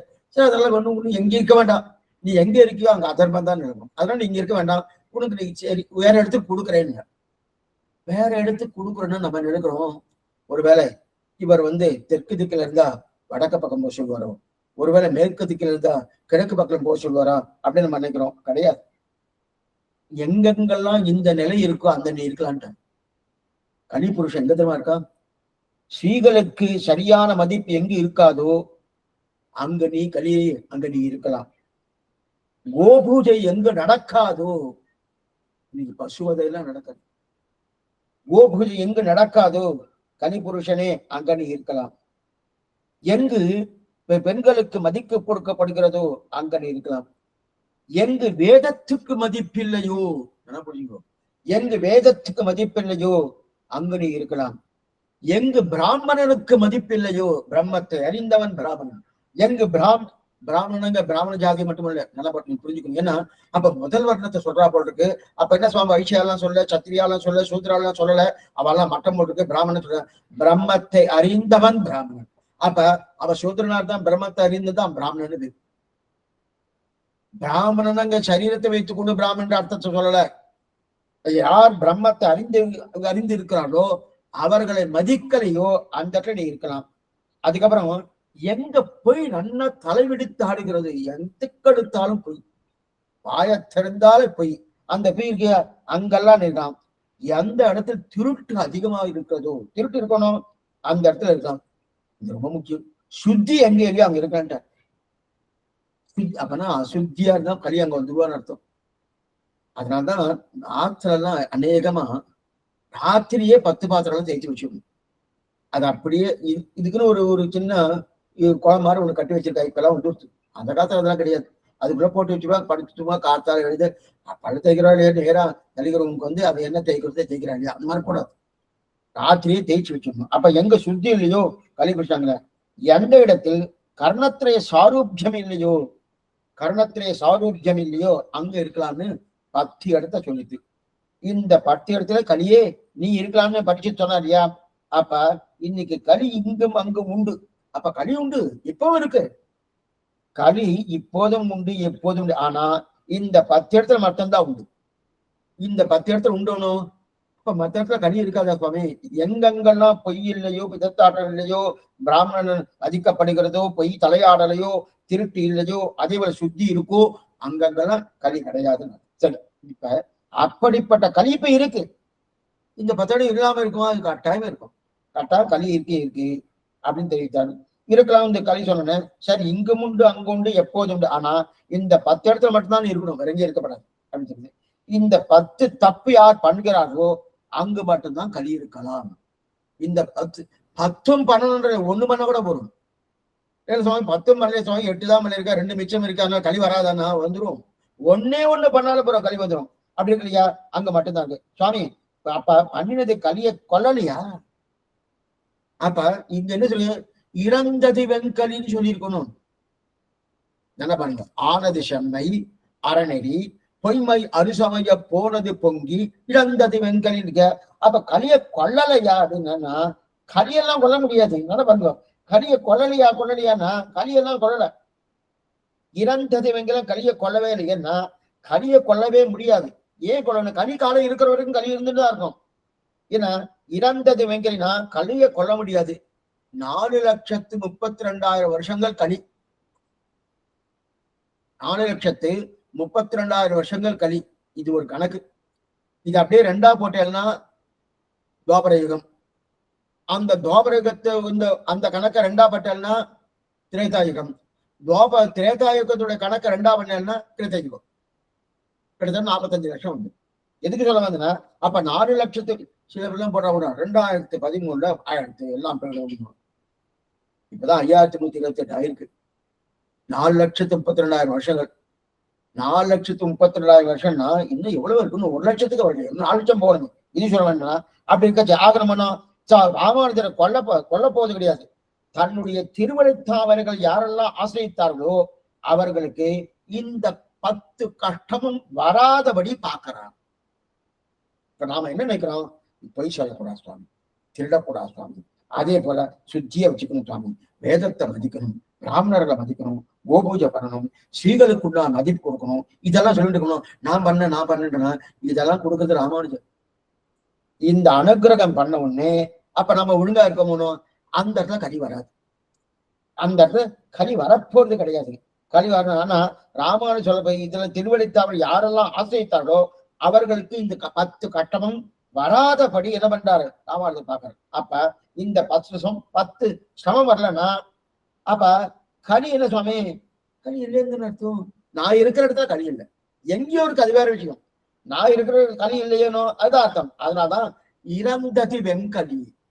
இறந்தது வெங்கலாம் யாரோ கத்தி எடுத்து அப்படியே போட்டுட்டார். அதெல்லாம் கலி போகவே போகாது.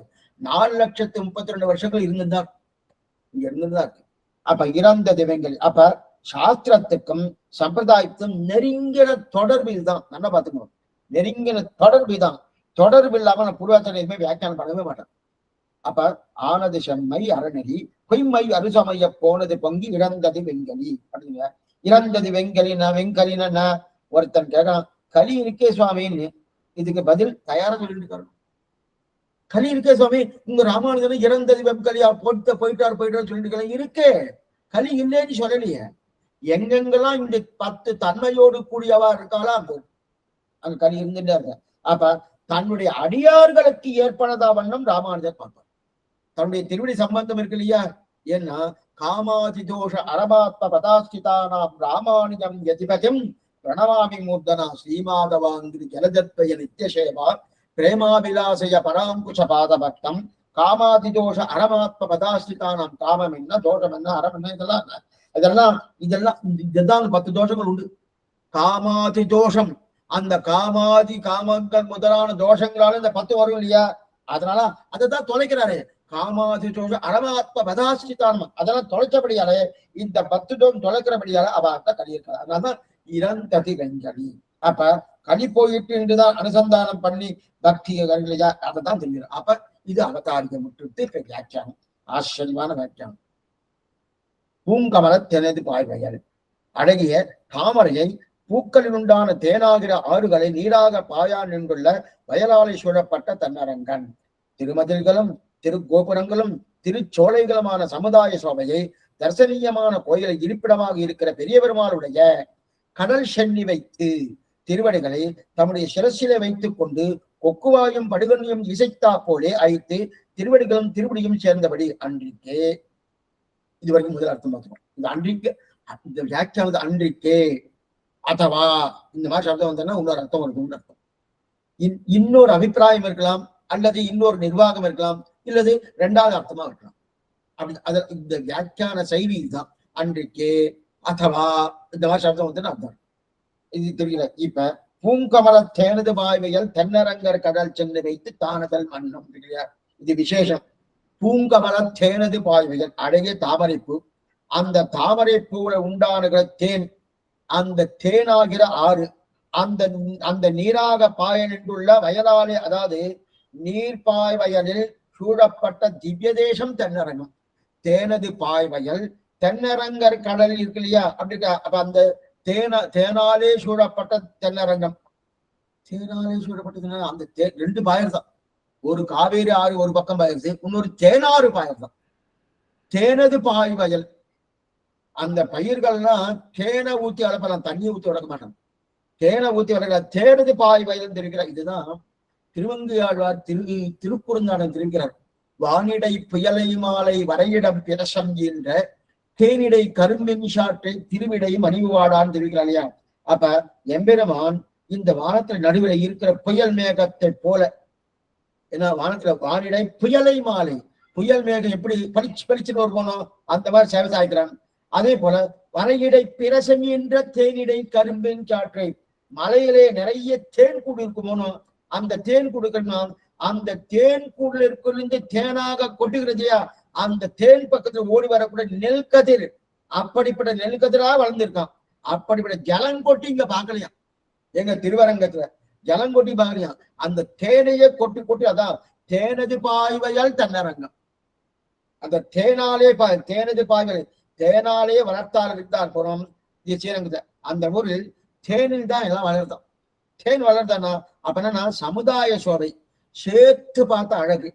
சேர்த்து பார்த்தா அழகுன்னு நம்ம முன்னாடியே பார்த்துருக்கோம். பண்டினம் மலரும் சோலை, வெயிலம் ஆளும் சோலை, கொன்னவியல் அதனும் சோலை பார்த்துருக்க போனா சேர்த்து இதை பராசரப்பட்டு ஸ்ரீரங்கராத்திர சேவிக்கிறார். ஆச்சரியமா காவேரி அப்படி அழகா ஆடுறதும். காவேரி பக்கத்துல மரம்னா இருக்கணும், நல்ல மரம் நிறைய இருக்கணும்.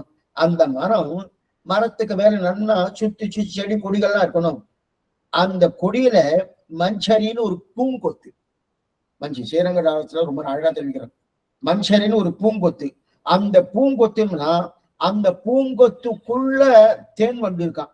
அந்த தேன் வண்டு அப்படியே நல்லா பூங்கொத்துக்குள்ள, அதாவது காவேரி கரையில மரங்கள், அந்த மரங்கள மஞ்சரி, அந்த மஞ்சரின்ற பூங்கொத்து, அந்த பூங்கொத்துக்குள்ள தேன் வண்டுகள், தேன் வண்டுகள் அந்த பூங்கொத்துக்குள்ள நல்லா தூங்கிட்டு இருக்கான். அந்த தூங்கலுடைய காவேரி அலை அடிக்கிறதுன்னு அலை என்ன சமுத்திரத்துக்கு தான் சுவாமி காவேரி நிறைய தீர்த்தம் இருந்ததுன்னா அப்படி அப்படி அப்படி தழும்பும். அந்த தழும்பதான் அலை, காத்தடிச்சால தழும்பும். அந்த மாதிரி அந்த அலை அடிக்கிறது, அலை அடிக்கச்சு செடியினுடைய பாதத்துல போய் இடிக்கணும். இடுக்கச்சு அந்த செடி அப்படியே ஆடும். அந்த செடி அப்படியே ஆடுதுன்னா அது ஆடின உடனே செடி ஆடுச்சு பூங்கொத்து ஆடுமா ஆடுதா? நல்லாவே ஆடுது. பூங்கொத்து நல்லா ஆடுது. பூங்கொத்து ஆடுன்னு பூங்கொத்துக்குள்ள வண்டுகள் இருக்கணும். அந்த வண்டுக்கு என்ன தோன்றுதான், ஓ யாரோ தொட்டில போட்டு என்ன ஆடிட்டு இருக்கா போறதுன்னு நல்லா ஆனந்தமா இருக்கும். ஏன்னா பூங்கொத்து ஆடுறதுன்னு சில பேருக்கு வண்டியில போனதான் நல்லா தூக்கம் வரும். அப்படியே வீடி வீடி இருக்கும். அப்படி பண்ண சில வண்டிகளை இருக்கிற தூக்கம் போயிடும். சில வண்டிகள்லாம் இருக்கு அப்படியே அப்படியே படகு மாறு போயிட்டு இருக்கு. அப்படி போயிட்டு இருக்குன்னு தெரிவிக்கிறா இல்லையா? அந்த மாதிரி அந்த பூங்கொத்துகள் இருக்கச்சே அதை அப்படியே தொட்டில போட்டு ஆட்டு மாருக்கு நன்னா தூங்குறதுதான். அந்த தூங்கிட வண்டியில இருந்து தேன் பெருகிறதான்.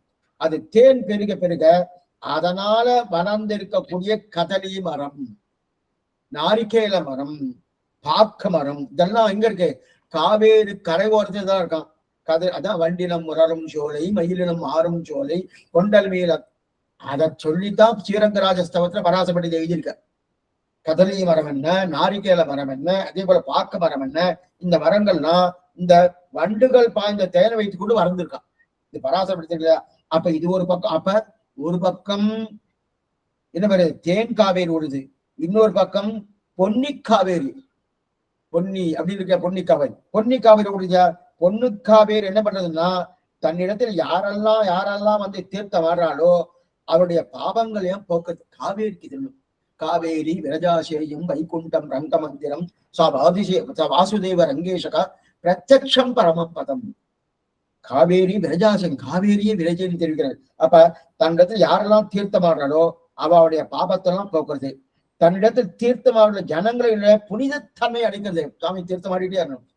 அண்ணா புனிதமாயிடுச்சு, பாப்பம்லாம் படுத்த இல்லையா இது பண்றது. இந்த புனித சும்மா பெருசு இல்லை. யாரெல்லாம் அது போய் குளிக்கிறாளோ அவளுக்கெல்லாம் புண்ணியம் கிடைக்கிறது, அவளுக்கு இருக்க பாபங்கள் தடுக்கிறது, அது பெருசா இல்லை. ஏன்னா எந்தெந்த நதிகள் வந்து காவிரியில தீர்த்தமாடுமா? இது துலாஸ்தானம் கேட்டிருக்கா, கேள்விப்பட்டிருக்கணும். ஐப்பசிமா துலாஸ்தானம் அந்த காவேரியில வந்து தீர்த்தமாடணும். அந்தந்த நதியானது என்ன பண்ணா நிறைய நதிகள் இருக்கணும். அந்தந்த நதிகள் யாரெல்லாம் தீர்த்தம், எல்லாமே புண்ணிய நதிகள். அந்த புண்ணிய நதிகள் யாரெல்லாம் தீர்த்தமாடுறாளோ அவெல்லாம் பாபத்தெல்லாம் போக்குறதுனும். அப்ப அது வாங்கி வச்சுக்கிறதுனும், அது வாங்கி வச்சுக்கணும். அந்த பாபத்தெல்லாம் சேர்த்து வச்சுட்டு இருக்கச்சு அது எங்கேயா போய் கழுவணும். எங்கேயா போய் இப்ப நம்ம ஆத்துல நிறைய குப்பை இருக்கு, அதெல்லாம் ஒரு இடத்துல சேர்த்து வச்சுக்கணும், ஒரு டப்பால போட்டுக்கணும். அதுக்கப்புறம் என்ன பண்ணும், ஏதோ வண்டி வருது அந்த வண்டியில கொண்டு போடுறோம். போட்டோன்னே இந்த டப்பா காலியா இருக்கு, இப்ப டப்பா சுத்தமா எடுத்துன்னு போட்டோம்னா. அதே போல இப்ப யாரெல்லாம் ஏதோ நதியெல்லாம் போய் குளிக்கிறா புண்ணிய நதியில குளிச்ச உடனே எல்லாருடைய பாபத்தையும் வாங்கி வச்சு விட்டுறது. வாங்கி வச்சுட்டு அவளும் பாபத்தை போய்க்கிறது. ஆனா தங்கிட்ட பாபம் இருக்கணும், அந்த பாபத்தை கழுவணும் போனோம். அந்த காலத்தை கழுவணும் என்ன பண்ணா, அந்த நதி என்ன பண்ணா ஒரு நாள் காவேரியில வந்து அது தீர்த்தமாடுமா. ஒரு நேரம் காவேரியில வந்து தீர்த்தமாட்டு அந்த நதிக்கு உண்டான பாபத்தை இந்த காவேரியில தீர்த்தமாடி போயிடும். காவேரியில தீர்த்தமாடி அது போய்க்கு கொள்கிறதுனா அப்ப காவேரிக்கு எத்தனை மகிமை இருக்குன்னு தெரியல. ஆனா உலகத்தில் இருக்கக்கூடிய தீர்த்த தன்மையை ஏற்படுத்தி கொடுக்கறதுல நதியில இருக்கக்கூடிய காவேரி தான். அந்த நதிகள் இருக்கிற பாபத்தை போக்கி புனிதமாக்குறது இல்லையா? எங்கெங்க எந்தெந்த நதிகள் இருக்கோ அந்தந்த நதிகளுக்கெல்லாம் புதிய தன்மை கொடுக்கறதே காவேரி தான். ஏன்னா பகவானுடைய திருவடி சம்பந்தமே, அவருடைய திருவடி சம்பந்தம் காவேரி பெற்றுக்கிறபடியாலே அவருக்கு எந்த விதமான எப்பவுமே பாவனத்தை உண்டு. அதனால கிடையவே தெரியுங்களா? ஏன்னா காவேரி சம்பந்தத்தை தான் உலகத்தினுடைய நதிக்கெல்லாம் தீர்த்தம் புனிதமாக தன்மை இருக்கும் என்று பராசர பட்டர் தெரிவிக்கிறார். ஸ்ரீரங்கராஜத்தோட காவேரியால தான் லோகத்துல எங்கெங்கெல்லாம் நதி இருக்கோ இதாலதான் தீர்த்தம் நடக்கிறது தெரியுது. சரி, இப்ப அது என்ன பண்றதுன்னா என்னென்ன காரியம் பண்ணணும்? ஊர் முழுதும் நந்தவனம் நிறைய இருக்கு. நம்பெருமாளுக்கு நந்தவனங்கள் குறைவே கிடையாது. தோட்டங்கள் நிறைய இருக்கு. அந்த தோட்டங்கள்லாம் போயிட்டு அதுக்கெல்லாம் தீர்த்தம் வேணுமோ? நந்தவனம்னா புஷ்ப கைங்கரியம், தோட்டங்கள்லாம் அங்க என்னென்ன உண்டு, என்னென்ன மரங்கள் உண்டோ அதுக்கெல்லாம் தீர்த்தம் வேணும்னா அதெல்லாம் காவேரி தான் கொடுக்குது. அது தீர்த்தம்லாம். அது மட்டும் இல்ல, ஊர்ல இருக்கிற அந்த வீதியெல்லாம் சுத்தம் பண்றது, தோட்டத்து முதலான தண்ணீர் பாய்ச்சது, நந்தவனம் என்ன, தோட்டம் என்ன, அதுக்கெல்லாம் தீர்த்தம் வருது. மேலும் எம்பெருமான் எழுந்தருளக்கூடிய வீதி பிரகாரங்கள், உத்தர வீதி, சித்திர வீதி, சப்த பிரகாரங்கள் இருக்கு இல்லையா? அதுல 4 பிரகாரங்கள் பிரதானமா இருக்கு. அந்த அந்த பிரகாரங்கள்லாம் பெருமாள் ஏழுறாருனோ, அந்த பெருமாள் ஏழுவதற்கு முன்ன பெருமாள் 4:30 மணிக்கு வர ஆரம்பிச்சுக்கோ. 4:30 மணிக்கு வராருன்னா ஒரு 3:30, 3:45, 4 நேரம் அந்த காவேரி உள்ளுக்குள்ள வருவான். உள்ளுக்குள்ள வந்து நல்லா சுத்தி பண்ணணும். ஓ பெருமாள் எழுறாரு, சுத்தி ஆகணும். சுத்தி ஆட்டி திருப்பி அங்கிருந்து போயிடும். சுத்தி பண்ணி திருப்பி அங்கிருந்து கிளம்பி போயிடுறதுனோ போயிடுமாம்னா. மேலும் எம்பெருமானுடைய திருமஞ்சனத்துக்கு இதுதான் தீர்த்தம் கொடுக்குறார். அது தங்க குடம், யானையில வைத்து 100 அணிகளை பார்த்துருப்பேன். அந்த தங்க குடத்துல தீர்த்த திருமஞ்சனத்துக்கு உண்டான தீர்த்தத்தை இவதான் கொடுக்குறா. அப்ப பகவான் வாய் கொப்பளிக்கா. என்ன வாய் கொப்பளினா அர்க்கியம் என்ன, பாக்கியம் என்ன, ஆச்சமனியம் என்ன, இதெல்லாம் பண்ணணும். இதுக்கு தகுதியான தீர்த்தத்தை கொடுக்கறதே அந்த காவேரி தான். மேலும் தன்னிடத்தில் தீர்த்தமாடுபவர்கள் யாரோ அவர்கள் எல்லாருக்கும் சுத்தி ஏற்படுத்துகிறது. இதெல்லாம் பண்றது மட்டும் ஆட்சம் இல்லை. இந்த பெரிய பெருமாள் இருக்கா இல்லையா, அந்த பெரிய பெருமாள் நமக்கு காட்டி கொடுப்பதே காவேரி தான். என்னமா சுவாமின்னா, நீங்க மேல இருந்து ஆகாய மேல இருந்து பார்த்தோன்னா காவேரி ஒரு ஸ்ரீரங்கம் ஒரு தீவா இருக்கும், சுத்தி அப்படி இருக்கும். அது மணல் மேடு, ஸ்ரீரங்கம் மணல் மேடு. காவேரி என்ன பண்றதுன்னா தன்னுடைய மணல் மேட்டை அப்படி தூக்கி அப்படி கையில பிடிச்சுட்டு இருக்கா. பிடிச்சுட்டு நேரா இந்த வாங்கும், இங்கதான் பெரிய பெருமாள் நடப்பாரா, இந்த நீங்கெல்லாம் செய்யலாம்னு நமக்கு பெரிய பெருமாள் நீலமேனி ஐயோ நிறைகொண்டு கருப்பா பெரிய பெருமாள் இருக்கணும். அந்த பெரிய பெருமாள் காவேரி மலை மேட்டுல தானே பெரிய பெருமாள் சயனித்து இருக்காரு. தன்னுடைய மேட்டுக்கு நடுவிலே நம்பெருமாளை தூக்கி காட்டி கொடுப்பதே காவேரி தான். இத்தனை பெருமை காவேரிக்கு இருக்கு. இருந்தாலும் அப்படின்னா ஊரில் இருக்கக்கூடிய தீர்த்தத்துக்கெல்லாம் தீர்த்தத்தன்மையை கொடுக்கறது. அப்படின்னா ஊர்ல எங்கெங்கெல்லாம் நதிகள் இருக்கோ அந்த நதிகளுக்கெல்லாம் தீர்த்தம். தீர்த்தம்னா அந்த புனிதம் தான். தீர்த்தவாரின்ற முடியா, தீர்த்தவாரி. தீர்த்தவாரின்னா என்ன சுவாமி? வாரினான் தீர்த்தம், தீர்த்தம்னா தீர்த்தம் தான். தீர்த்தம்னா புனிதம். தீர்த்தனு கற்றபின் மற்றோர் சரணில்லை என்றெண்ணி தீர்த்தனுக்கே தீர்த்த மனத்தனாகி செழுங்குருபூர் சடகோபன். தீர்த்தன்னு பகவானுக்கு பேர், பரிசுத்தன்னு பேர். இந்த சப்தத்தை யாரோ எடுத்துட்டு இருக்கா. இந்த சப்தம் நம்மளுடையது. அவன் எங்கூர்தான் வந்து அவன் பண்ணிருக்கா பரிசுத்தன், பரிசுத்தமான தன்மை. இதுக்கு சொல்லுவாங்க தீர்த்தன் பகவான். அப்படின்னா அந்த தீர்த்தங்களுக்கெல்லாம் தீர்த்த தன்மையை கொடுக்கறது. அந்த ஊர்ல இருக்க நந்தவனம் என்ன, தோட்டங்கள் என்ன, அதெல்லாம் நல்லா தானி பார்த்து. ரெண்டாவது ஊரத்திலையும் நல்லா சுத்தப்படுத்துறதும், நல்லா சுத்தப்படுத்துறது. அது மட்டும் இல்ல, நம்பெருமாளுக்கு போனகம் என்ன, ஸ்நானம் என்ன, அர்க்கியம் என்ன, பாக்கியம் என்ன, ஆச்சமயம் என்ன, இது எல்லாம் கொண்டு கொடுக்கறது. யார் காவேரியில தீர்த்தமானாலும் அவர்களுடைய பாவத்தை, அவருடைய புண்ணியம், அவருடைய பாவத்தை கழுவதி. தன்னுடைய மணல் மேட்டுக்கு மேல் எம்பெருமானை வைத்து காட்டு கிடைத்த இத்தனை பெருமை காவேரிக்கு இருக்கிறபடியாலே இப்ப காவேரி சிரிக்கிறாராம். காவேரி சிரிக்குமா? சிரிக்கிறது. சிரிக்கிறது என்ன சுவாமி? இப்ப எல்லாமே பராசரப்படி ஸ்ரீரங்கராஜத்துல காவேரி சிரிக்குமான்னா சிரிக்காது. இல்லைன்னா காவேரியில வெள்ளைய ஒரு நுரை வருமானம் அப்படி அப்படி நிறைய ஜலம் அப்படி மேல மேலமே வந்துட்டு இருந்ததுன்னா அப்படியே நுரை வந்துடும். வெள்ளை நுரை வர்றது வந்து அமிலமெல்லாம் சேர்த்தா வந்துடும். அது சில இடத்துல நம்ம பாக்குறோம் தூர்தர்ஷன்ல. அது இல்லை, இது இயற்கையால நுரை வருமானம். அந்த நுரைய பார்த்தாலே நமக்கு என்ன தோணும்னா, அந்த நுரைய பார்க்கறது வெள்ளை வெள்ளையா நுரை வந்து நான் பார்த்தாருன்னு என்னன்னா, அப்ப அந்த நுரைய பார்த்தா பற்கள் நல்லா தெரியணும். 32 பற்கள். வெளுத்த நுரைய பார்த்தா 32 பற்கள் இருக்கிற மாதிரி இருக்குமா அந்த நுரையில? ஆமா, இருக்கிற மாதிரி இருக்குமா. அப்ப கங்கையை பார்த்து சிரிக்கிறான். யாரு பார்த்து சிரிக்கிறான்னா கங்கையை பார்த்து சிரிக்கிறாங்க. ஏன்னா சுவாமி கங்கையை பார்த்து, கங்கை எப்படி கங்கையை புனிதமாகி காவிரி நடுவு பார்த்து அந்த வியாக்கியானத்தை எடுத்திருக்காரு பெரியவாசன். அப்படி கங்கையை பார்த்து சிரிக்கிறதான். என்னங்கன்னா உனக்கு எத்தனை பெருமை நீ நினைச்சுட்டு இருக்க. நீ நினைச்சுட்டு இருக்கேனோ, ஆமா எனக்கு தான் பெருமை. பெருமா ஸ்ரீபாதத்தை என்ன தர ஒரு தடவை தான். ஸ்ரீபாதம் திருவிக்ரம அவதாரம் பண்ணும் போது ஒரே ஒரு தடவை ஸ்ரீபாதத்தம், அந்த ஒரே தடவை பெருமை தான் உனக்கு உண்டு. ஆனா இப்ப காவேரி எனக்கு 6 பெருமை உண்டு.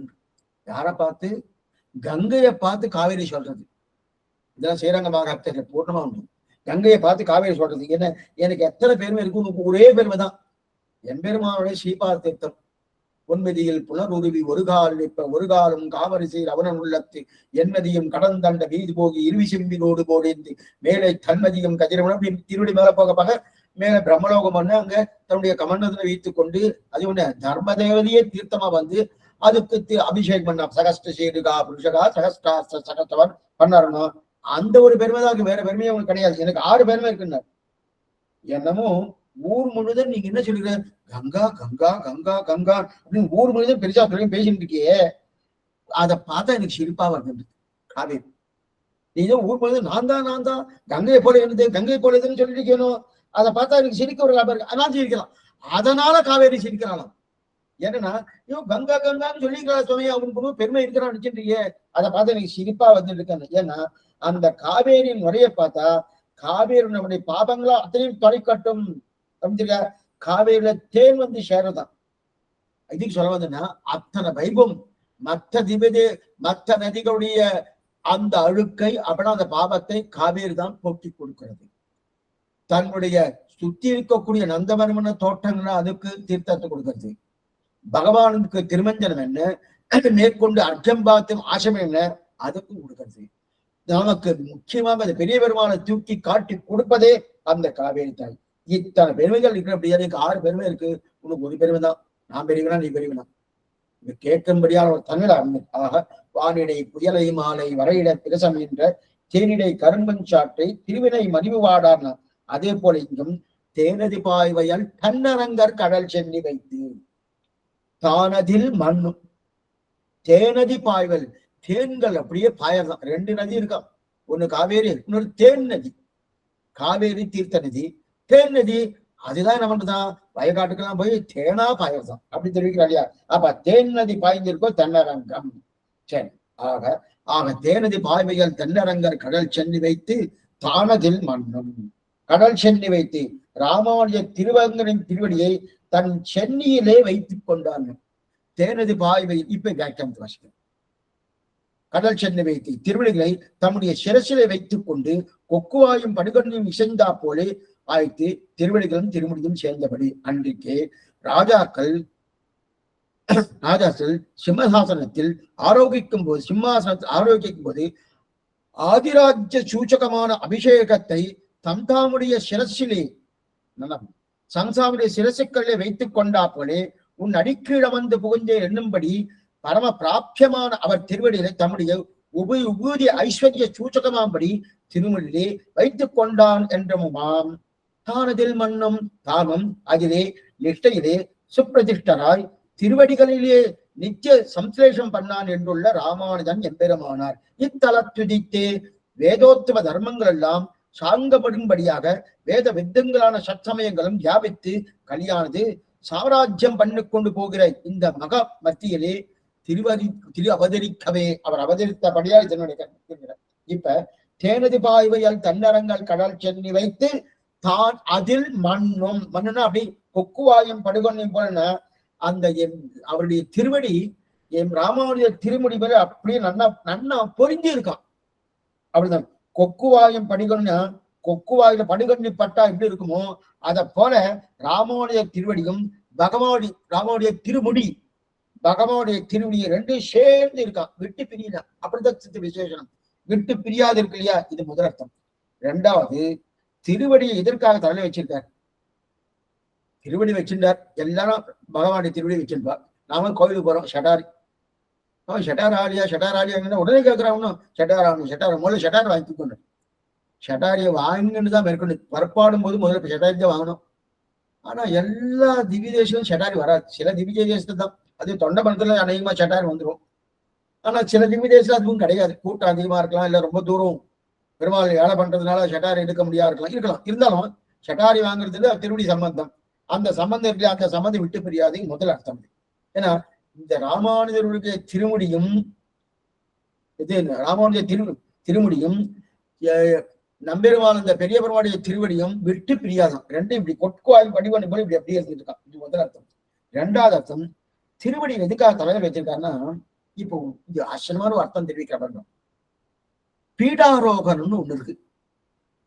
பீடாரோகம்னா ராஜா பீடத்தில் ஆரோக்கியத்தை பீடாரோகணம். ஒரு பீடத்துல உட்கார வச்சுக்க, இவரு நம்ம பாஷை பார்க்கறா ஒரு பதவியேற்பு விழா இருக்கணும், அதெல்லாம் படிக்கிறான். அவ என்னமோ பேசுறா, இனிமே நான் இதெல்லாம் பண்ண மாட்டேன், இல்ல உண்மையா இருக்கேன், இதுவா இருக்கேன் அப்படின்னு சொல்லணும். ஆனா அவளுக்கு கிரீடம்லாம் ஒண்ணும் கிடையாது. இதுவா இருக்குன்னு அப்புறம் கழித்து போட்டுவா. அதே போல இப்ப ராஜா வரணும், பீடாரோகணம் பீடம் இருக்கணும். அந்த பீடாரோகணம் ஆகிறதுனா ஒரு சக்கரவர்த்தி, அந்த சக்கரவர்த்தி ராஜா பீடத்தை பேர் உட்காரணும், உட்கார்றதுதான் பீடாரோகணம்னு பேரு.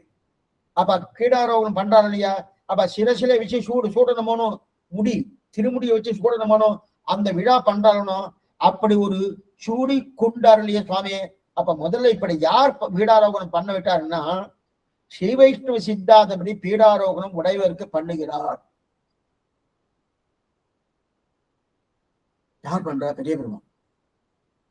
ஏன் சுவாமி? இவர் தான் ராஜா, எத்தி ராஜா.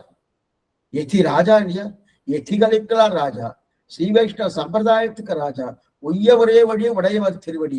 அப்ப இவர் தானே ராஜா, இவர் தானே விண்ணின் தலை நின்று வீடளிப்பார். மேல பார்க்க போறோம். விஷ்ணுலோக மணிமண்டப மார்க்கதாவி. அப்ப இவர் தான் பண்ணிக்கணும், இவர் தான் ராஜாவா இருக்காரு. அப்ப இவருக்கு கிரீட்டம் சாத்தனமனோ, அந்த கிரீட்டம் சாத்தனன்றதுக்காக பீடாரோகணம் உடையவர் பண்ணுகிறார். இது ஒண்ணு. ரெண்டாவது மோட்ச பிரதத்துவம். மோட்ச பிரதத்துவம் பெரிய பீடம், பெரிய பீடம்னா பீடாரோகணம் பண்ணது அப்படின்னு இனிமே அவர் தான் கொடுக்க போறார். மோட்சத்தை யார் கொடுக்க போறார்? சுவாமி ராமானுஜர் தான். ஏன்னா உபூதி உங்களுக்கு கொடுத்துட்டோம், உடையவர்னு உங்க பேரையும் கொடுத்துட்டோன்ட்டு. நித்திய விபூதி என்ன நீலா விபூதி என்ன ரெண்டையும் உங்களுக்கு கொடுத்துட்டேன். அங்கிருந்து கிளம்பச்சு இதை வாங்கிட்டு தான் வந்துட்டார். இதெல்லாம் நீங்க வச்சிருந்தா ஒன்றும் பிரயோஜனம் இல்லை, என்கிட்ட கொடுத்துடுறேன். கொடுத்துட்டார் நித்திய விபூதி. அண்ணதான் ஸ்ரீரங்கத்துல உடையவர் சன்னதி தான் சொல்லுவோம். ஸ்ரீபெரும்புத்தூர்ல பாஷ்யக்கார சன்னதி, ஆதிகேசபுரமா பாஷ்யக்கார தேவஸ்தானம். ஸ்ரீரங்க உடையவர் சன்னதி. ஏன் சுவாமி? நித்திய விபூதி நீலா விபூதி உடையவர்.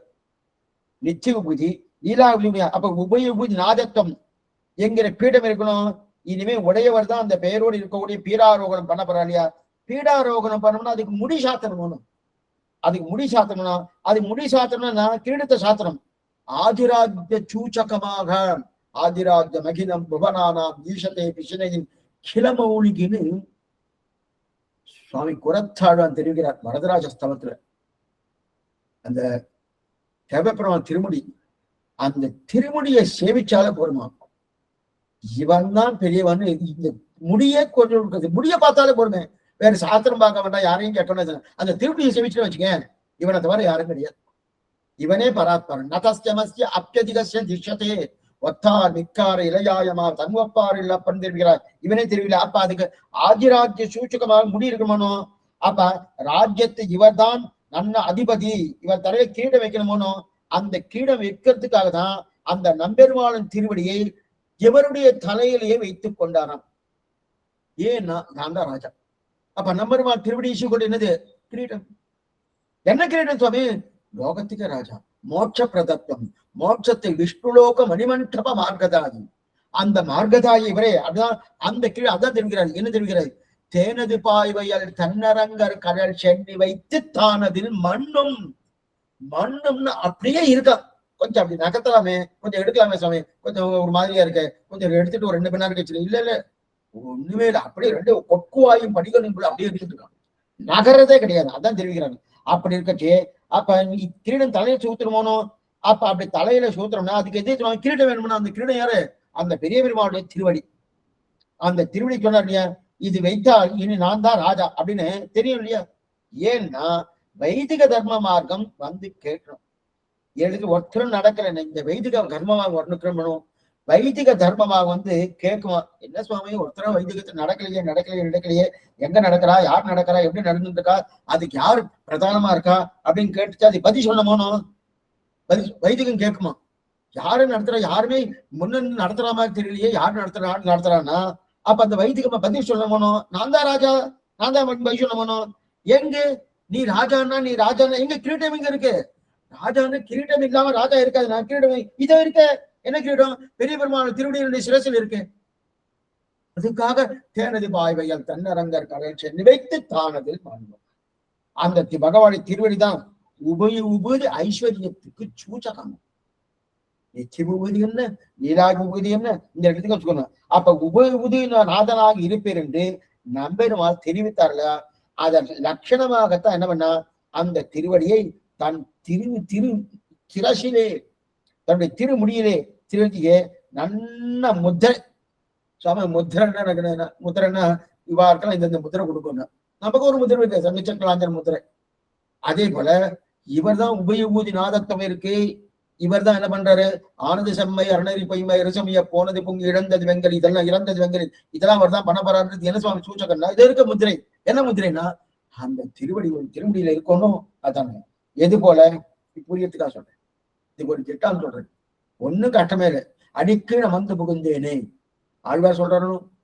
அகலையில்லேன் இறையமென்னு அலர்மேல் மங்கை உரமார்வா நிகரில் புகழாய் உலகம் உண்டுடையாய் என்னையாழ்வானே நிகரிலமர முனிக்கணங்கள் விரும்பும் திருவேங்கடத்தானே புகழொன்றில்லாடியே உன் அடிக்கீழ வந்து புகுந்தேன்னு சொன்னாரோனோ ஆழ்வார் தெரிவித்தாப்ப புகுந்தாரா? ஆமா, அங்கேதான் இருக்காரு. அங்கேதான் இருக்காருன்னு எப்படி சுவாமி தெரியும்னா, அடுத்த பதிவு வந்ததுக்கு அப்புறம் அங்கேதான் இருக்காரு. அடுத்த பதிவு ஸ்ரீரங்கத்துக்கு பாடுறாரு. ஸ்ரீரங்கத்துக்கு பாடும் போதும் அவர் எங்க இருந்து பாடுறாருன்னா திருவேங்கடவடியான் திருவடிக்கு அடிக்கு இருந்து பாடிட்டு இருக்கார். இது வியாக்கியானம் இருக்கு. எங்க என்னன்னா என் திருமகள் சேர் மார்பனே என்னும் என்னுடைய ஆவியை என்னுங்கிற பதியத்துல ஆச்சரியமா தெரிவிக்கிறார் நம்பில். இதுக்கு சொல்ல வந்தேன்னா அதே போல இங்க என்ன தெரிவிக்கிறது? தான் அதில் மண்ணும் அதில் மண்ணும் அத மண்ணுன்னு அப்படியே ரெண்டும் அப்படியே பொருந்தி இருக்கா, நல்லா பொருந்துவா இருக்கான். பொருந்தி இருக்கு. அப்படியா என்ன தெரியுது? சுவாமி இவர் தான் சுவாமி, இவர் தான் மோட்ச பிரதத்துவம் இருக்குதா அப்படி தெரிவிக்க. இதுக்கு ஆழ்வார் திருநர் சுவாமி ராமகிருஷ்ண ஐயங்கார் சுவாமி ரொம்ப ஆழ்வாங்க. ஏன்னா ஏன்னா வாழ்க்கை இறை இருக்கு, எங்கிருந்துதான் வாழ்க்கையில சிலதெல்லாம் கிடைக்கும்னு தெரியாது. நமக்கெல்லாம் தோணும் எப்படி சுவாமி சிலரை உயர்த்தணும் உயர்த்துவா, இறக்கணும்னா இறக்குவா, எல்லாத்துக்கும் பிரமாணம் உண்டு. இப்ப பெரியாழ்வார் சென்னியோங்கு பாசனத்துல பருப்பதத்து கயல் பொறித்த பாண்டியர் குலபதி போல் திருப்பொழிந்த சேவடி என் சென்னியில் மேல் பொறித்தாய் தெரிவித்தார். பருப்பதத்து கயல் பறித்து அதுக்கு திட்டாந்தம் என்ன? அந்த இமாலய பருவத்துல பாண்டியர் மீன் கொடியை அங்க நிறுத்தான். அதே போல பகவான் தன்னுடைய திருவடியை என்னுடைய சிறப்பு என் சென்னியின் மேல் பொறித்தாயினார். பொறித்தாய் சொன்னார். அங்க வியாக்கியானம் இருக்குமா? ரொம்ப கஷ்டப்பட்டு ஆழ்வாருடைய திருமுடியில பகவான் தன்னுடைய திரும்பி வச்சான். ரொம்ப கஷ்டப்பட்டு வேணும். பருப்பதத்து இதுக்கு அதுக்கு என்ன சுவாமி திட்டாந்தம்? ரொம்ப கஷ்டப்பட்டு தானே இமாலய பருவத்துக்கு போயிருக்கா மீன் கொடிய நாட்ட. அதே போல இந்த பாருங்க திட்டாந்தம் பாருங்க. ஏன்னா இமாலய பருவத்துல மீன் கொடிய அன்னைக்கு இன்னைக்கு இல்ல, இன்னைக்கு நிறைய சௌகரியங்கள் இருக்கு. சௌகரியங்கள் இருந்தே நிறைய பேருக்கு பிராணம் போயிடுது. அன்னைக்கு அங்க எந்த சௌகரியமும் கிடையாது. சௌகரியம் இல்லாத காலத்திலே இங்க மீன்கொடிய நாட்டு பாண்டிய தேசம் மீன்கொடிய நாட்டுப்பதற்கு பருப்பதத்து கயல் பொறித்த பாண்டியர் குலபதி போல் திருப்பொழிந்த சேவடியின் தென்னியில அவ எப்படி சமப்பட்டு அவ அந்த கொடியை நாட்டினாலோ அதை போல பகவான் சமப்பட்டு ஆழ்வாருடைய திருமுடியில தன்னுடைய திரும்பி வைத்தார். இது எதுக்கு சுவாமி சொன்னா அந்த மாதிரி சிரமமே கிடையாது பெரிய பிரபாத்தினுடைய ராமாயண திருவடியில் வைக்கிறதுக்கு. அங்க ஆழ்வார் திருவடியில் வைக்கிறதுக்கு பகவான் சிரமப்பட்டார். இங்க ரெம்பெருமானார் திருவடி வைக்கிறது சிரமமே இல்லை, எந்த கட்டமே இல்லாம வச்சார். அதனாலதான் கடல் சென்னி வைத்து தேனது பாயவல் கடல் சென்னி வைத்து. இப்ப என்ன பண்ணிருக்கணும்? பருப்பதத்து கயல் பொறித்த பாண்டியர் குலபதி போல் அங்க திருட்டாந்தம் சொன்னாரணும். அதே போல இங்க ஒரு திருட்டாந்தம் கொஞ்சம் சிரமமா தான் சுவாமி இருக்கு. ஆழ்வாருடைய பெரிய ஆழ்வாருடைய திருடுபடி வைக்கிறது எப்படி சிரமப்பட்டாரோ அதே போல கொஞ்சம் சிரமப்பட்டார். அந்த அளவுக்கு இல்லைன்னாலும் கொஞ்சம் சிரமப்பட்டார் அப்படின்னு ஏதாவது ஒரு திருட்டாந்தம் சொல்லணுமோ இல்லையே. கடல் சென்னி வைத்து தேனதி பாய்வல் கடல் சென்னி வைத்து வெறுமனே சாதிக்கிற திருவரங்கத்வாரர். நின் கடல் சென்னி மேலே, இது ஆழ்வார் பாசனம். நின் கடல் சென்னி மேலேன்னா பெருமாள் தன்னுடைய கடலை நீட்டி கொடுத்துட்டு எதுக்காக அந்த திருவடி நீட்டிட்டு இருக்கான். என்னளவும் நீண்ட திருவடிகள் தெரிவிக்கிறார். என்னளவும் நீண்ட திருவடி பெருமாள் தன் கடலை திருவடி நீட்டிகிட்டே இருக்கலாம். எதுக்காகனா ராமானுஜர் அங்க இருக்கார், அவர் திருமுடியில இந்த திருவடியை கொண்டு போய் வைக்கிறதுக்காக தான் பெருமாள் தன்னுடைய திருவடியை நீட்டிகிட்டே இருக்கணும். ராமன் என்னளவும் நீண்ட திருவடிகள் அப்படின்னு தெரிவிக்கிறார் இல்லையா? அப்படிப்பட்ட நீண்ட நீட்டிலே இருக்கார் இல்லையா? ஆக அவன் எப்படி தன் திருமுடியிலேயே வைக்கணும் என்று ஆசையோடு வந்தானோ, அதான் பகவான் ராமானுஜருடைய திருவடியிலே தன்னுடைய திருவடியை எப்படி ஆசையோடு வைக்கணும்னு வந்தாரோ, அதே போல தன்னுடைய திருமுடியை அந்த திருவடி என்னுடைய திருமுடியில வரணுன்றது இவரும் ஆசையோடு இருந்தார் இல்லையா? ஆக இப்படிப்பட்ட ராமானுஜர் தேனது பாய்வயல் தன்னரங்கர் கடல் சென்று வைத்து தானதில் மன்னும் ராமானுஜன் இத்தலத்துதித்தேன். ராமானுஜன் இத்தலத்துதித்தேன் தெரிவிக்கிறார். தேனது பாய்வயல் சென்னரங்கர் தனியில் சென்று வைத்து தானதில் மன்னும் ராமானுஜன் இத்தலத்துதித்தே. தலத்து உதித்தார், உதயமானார், உதித்தார். சாமானியமா உதித்தார் சப்தமே பகவான் தான் சொல்றார், மற்றவர்கள் சொல்ல மாட்டான். தேவகி பூர்வசஞ்சாயாம் ஆபிர்பூதம் மகாத்மனகா ததோகுல ஜெகத் பத்மா கோதா அச்சுதா. தேவகி பூர்வசஞ்சாயம் ஆபிர்பூதம்னா உதித்தான் அர்த்தம், உதயம் அர்த்தம். ஆபிர்பூதம் அப்படின்னா அவதரித்தான், உதித்தான் அர்த்தம். உதயம் என்கிற சப்தத்துக்கு பகவத் அவதாரம் சொல்றா. இவருக்கு போய் உதயம் சொல்லிட்டு இருக்காரு சொன்னா, இவரும் அவதாரம் ஆனபடியாலன்ற. இவரும் அவதாரம் ஏன்னா ராமானுஜன் இத்தலத்துதித்த, இந்த தலத்துல உதித்தார், இந்த தலத்துல உதித்தபடியாலே அதனால உதித்தார். ஏன்னா எதனால் உதித்தார்னா, வேதம் சொன்ன தர்மத்தை எல்லாம் நடைமுறைப்படுத்தணும், பிராக்டிகலா கொண்டு வரணும். வேதம் என்னென்ன தர்ம மார்க்கம் சொல்லித்தோ அந்த தர்ம மார்க்கம் நடைமுறைப்படுத்தணும். ஏன்னா சரி சுவாமி, அப்ப நடைமுறைப்படுத்தணும்னா அப்ப இந்த ஊரில் பிறந்தான்னு வெறும்னே சொல்லப்படாது. இந்த ஊர்ல பிறந்தாருன்னா ஏன் சுவாமி இந்த ஊர்ல பிறந்தா வெறும்னே சொன்னா அப்ப நடைமுறைப்படுத்துறான்னு அதோட சேராது. இவர் வேதம் சொன்னபடி அதை நன்னா தர்ம மார்க்கத்தை நடைமுறைப்படுத்தணும்னா அவர் அவதாரம் சொன்னாதான் அத்தனை வைபவம் அவருக்கு இருக்குன்னு அர்த்தம். அப்ப வெறுமனே சொன்னால் பிரயோஜனமே இல்லை. அப்ப என்ன, ஏன்னா இந்த ஊரே மோசமான ஊரு. இருள் தர்மா ஞானம், இருள் தர்மா ஞானத்தில் இனிப்பிறவியான் வேண்டிய ஆழ்வாதி. இது இருள் தர்மா கலங்குவாரம் உண்டு, கணக்குவாரம் உண்டு இருக்கு இல்லையா?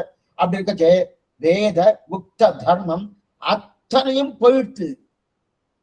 வேதோக்தம தர்மம், வேதத்தாலே சொல்லப்பட்ட தர்மங்கள் அத்தனை போயிட்டு அதை நடத்துறதுக்கு ஆளே இல்லை. என்னைக்குமே சில விஷயங்கள்லாம் கொஞ்சம் போயிடுன்னு சொல்லிட்டு இருக்கா. அது மாதிரி ஸ்ரீவைஷ்ணவம் அப்படி கொஞ்சம் போயிட்டு இருக்கு சுவாமி, பின்னாடி போயிட்டு இருக்கு சுவாமி, இந்த மாதிரிலாம் ஆயிட்டு இருக்குன்னு சொல்லுவா. சொல்றா ஒரு பக்கம் வளர்ந்துட்டுதான் இருக்கு, இன்னொரு பக்கம் போயிட்டு. ஆனா வளர்றதுன்னா கொஞ்சம் மாறுபட்ட தன்மையில வளர்றதுக்கு ஒரு 2 விஷயம் பற்றி சொல்லிடுறேன். அன்னைக்கு நல்லாவே இருந்தது, அன்னைக்கு உண்மையா வளர்ந்தது. இன்னைக்கு உண்மை இல்லைன்னா நீங்க சொல்லல, இருக்கு கொஞ்சம் மாறுபாடு, கொஞ்சம் அதுல கொஞ்சம் கலக்கிறதுனா என்ன சுவாமி? அப்ப என்ன சுவாமி அப்படின்னா பிரயோஜனாந்தரங்கள்லாம் வந்துடுறது. அனன்ய பிரயோஜனமா இருக்கணும். அப்படின்னா பகவானுக்காக நாம், ஆச்சாரனுக்காக நாம், பாகவதற்காக நாம் அப்படின்னு இருக்கணும். கொஞ்சம் மாறுறது. ஏன்னா எனக்காக கொஞ்சம் இருந்தா என்ன சுவாமி, நான் இருந்தா தான் நாங்க அவளுக்கு கைங்கரியம் பண்ண முடியும் அப்படின்னு வந்துடுறது. அது ஏன் வருதுன்னா காலக்ஷேபங்கள் ஒண்ணு நிறைய கேட்கலன்னு அர்த்தம். அதாவது இந்த காலக்ஷேபம் ராமாயண மகாபாரதம் கேட்டாலும் போறாது. ஸ்ரீ வைஷ்ணவ சம்பிரதாயத்துல ரகசிய கிரந்தங்களுடைய காலக்ஷேபம் கேட்கணும். கேட்டாதான் ஆத்மஸ்வரூபம் இருக்கும். ஆத்மஸ்வரூபம் வந்துருச்சுன்னு வச்சுக்கேன், நான் படத்துக்கு ஒண்ணும் இல்லை, அவன் தான் ரட்சிக்க போறான், அந்த எண்ணம் வந்துடும். அது மட்டும் இல்ல, இன்னொன்னு என்னன்னா என் பிரயோஜனம் எதுவுமே இல்லையே, எனக்கு ஏதாவது பிரயோஜனம் இருக்கா? இந்த சொத்து அவனுடையது, அவனுக்கு தான் பிரயோஜனப்படப்படுது. இந்த எண்ணம் எல்லாம் பூர்ணமா வந்துடும்.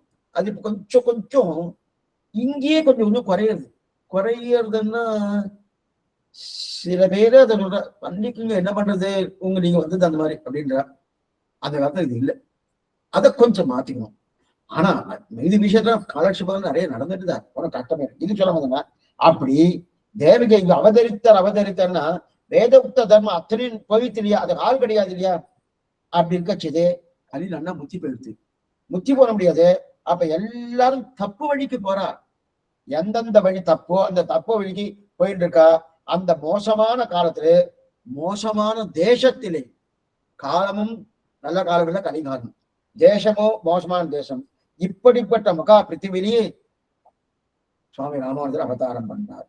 அதைத்தான் இது ஆக தேனது பாய் வயல் சென்னரங்கர் கடல் சென்னை வைத்து தானதில் மண்ணும் ராமானுஜரி தலத்துதித்தே. இது வரைக்கும் பார்த்துக்கணும். இப்ப முன்னாடி வரணும். ஆனது செம்மை அறநெறி பொய்மை அருசமய போனது பொங்கி இழந்தது வெங்கடி. அப்ப ஆனது செம்மை அறநெறி இப்ப வியாக்கியானம் பார்க்கிறேன். அறநெறி செம்மையானது முன்பு அழிந்து போன வேதோக்தமான சமீஷன தர்ம மார்க்கம். ஆச்சரியமான சப்தம். சமீஷன தர்ம சமீஷன பின்னாடி சொல்றேன்.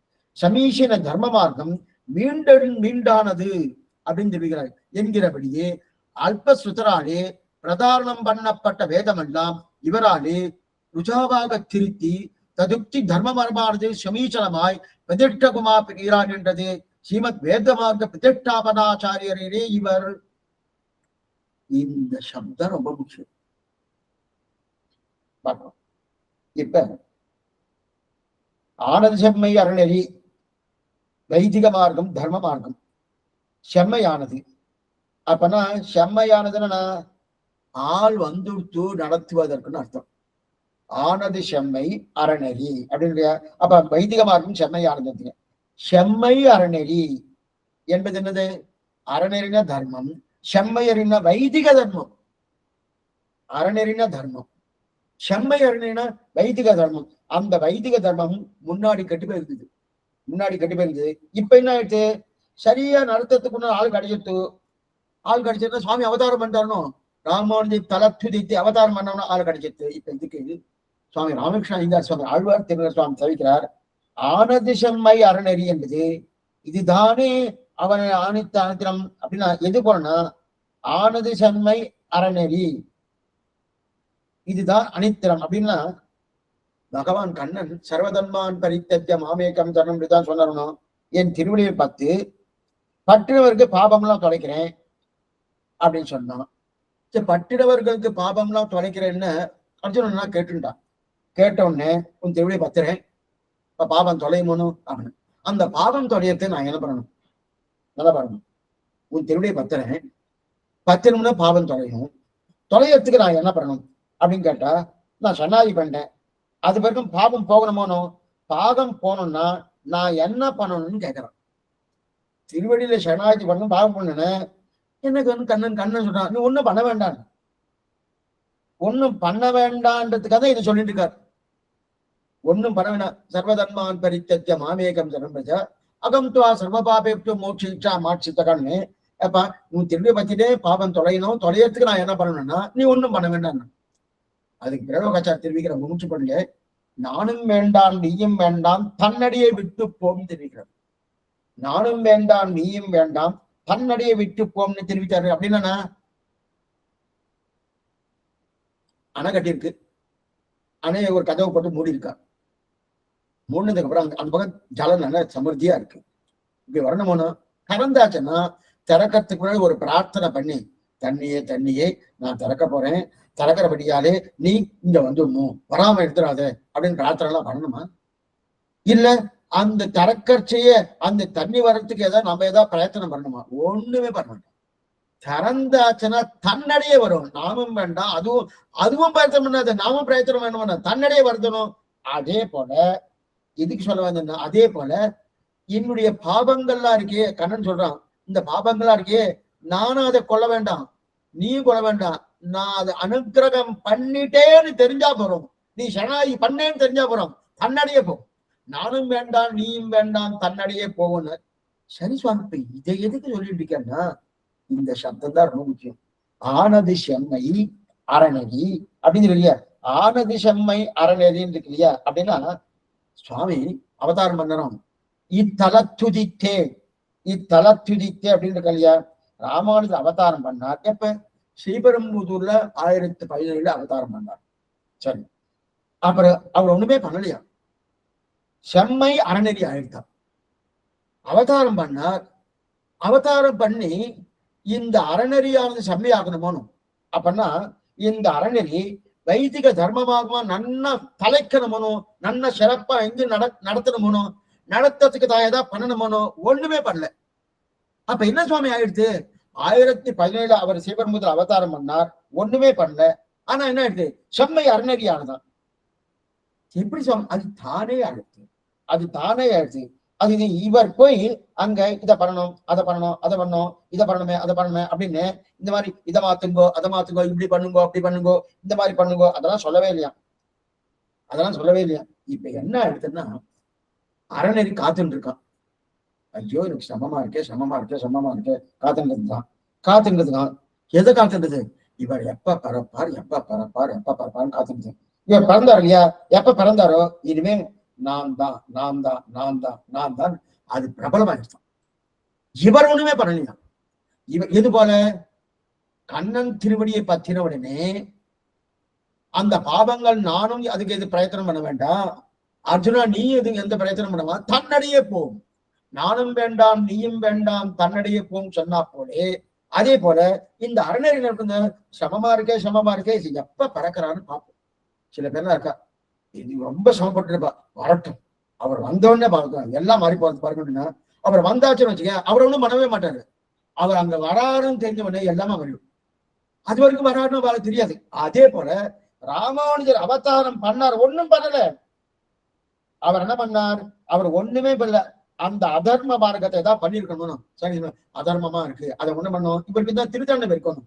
அந்த திருத்தண்டத்தின் போயிட்டு அதெல்லாம் அவெல்லாம் யாரெல்லாம் ரட்சிக்கணும், எந்த அதர்மத்தெல்லாம் தொலைக்கணுமோ அதெல்லாம் ஏதாவது பண்ணாருன்னா ஒண்ணுமே பண்ணல. அவதாரம் பண்ணா அவதார சித்திரையில் செய்ய திருவாது. அவதாரம் பண்ணுனே உடனே போயிடுச்சு, உடனே போயிடுச்சுன்னாரு. உடனே போயிட்டு நானும் வேண்டாம் நீயும் வேண்டாம் தன்னடையே போன ராமானுஜன் நேரே இங்கிருந்து சரஸ்வதி பண்டாரத்துக்கு போன, இங்க காஷ்மீர் அங்க போன எல்லாத்தையும் வாங்கிட்டார். வாங்கிட்டு வந்து வேதவியாசன் பிரம்மசூத்திரத்துக்கு சரியான வியாக்கியானங்கள் சொல்லி தப்பு தப்பான வியாக்கியானங்களை எல்லாம் என்ன பண்ண அடுத்தார் இல்லையா. இப்ப ஸ்ருதி இப்படி எல்லாம் சொல்லல நான் தெரிஞ்சிருந்தாலும் இப்படித்தான் சொல்லித்துன்னு அபார்த்தங்களா சொன்னார் அல்லவா, அது அத்தனையும் மாத்திரார் இல்லையா. அப்ப அல்பஸ்ருத கொஞ்சமாக கற்றுக்கொண்டு இப்படித்தான் இப்படித்தான் இப்படித்தான் வேதம் சொல்லித்த அந்த அபார்த்தங்கள் தப்பான அர்த்தங்கள், அந்த தப்பான அர்த்தங்கள்லாம் என்ன பண்ணாரு, உள்ளமே தப்பு அப்படி இருக்கச்சே அந்த வேதத்துக்கு தப்பான அர்த்தம், அந்த தப்பான அர்த்தத்தை அவன் நேர்மையில்லாத தப்பான அதான் குதிருட்டின்னு பேரு, தப்பான அர்த்தம் சொல்லணும். சுவாமி நேர்மையான இந்த அர்த்தத்தை பண்ணணும். அப்ப வேதம் சொன்ன தர்ம மார்க்கத்தையும் எல்லாரும் புரியும்படி பண்ணாரணும். அதுதான் இங்க தெரியுது. அப்ப இவர் அவதாரம் பண்ணபடியாலே அதெல்லாம் தெரியப்படுது. அதனால இவருக்கு என்ன தெரியும் பேரு, ஸ்ரீமத் வேதமார்க்க பிரதிஷ்டாபனாச்சாரியர்னு பேர்.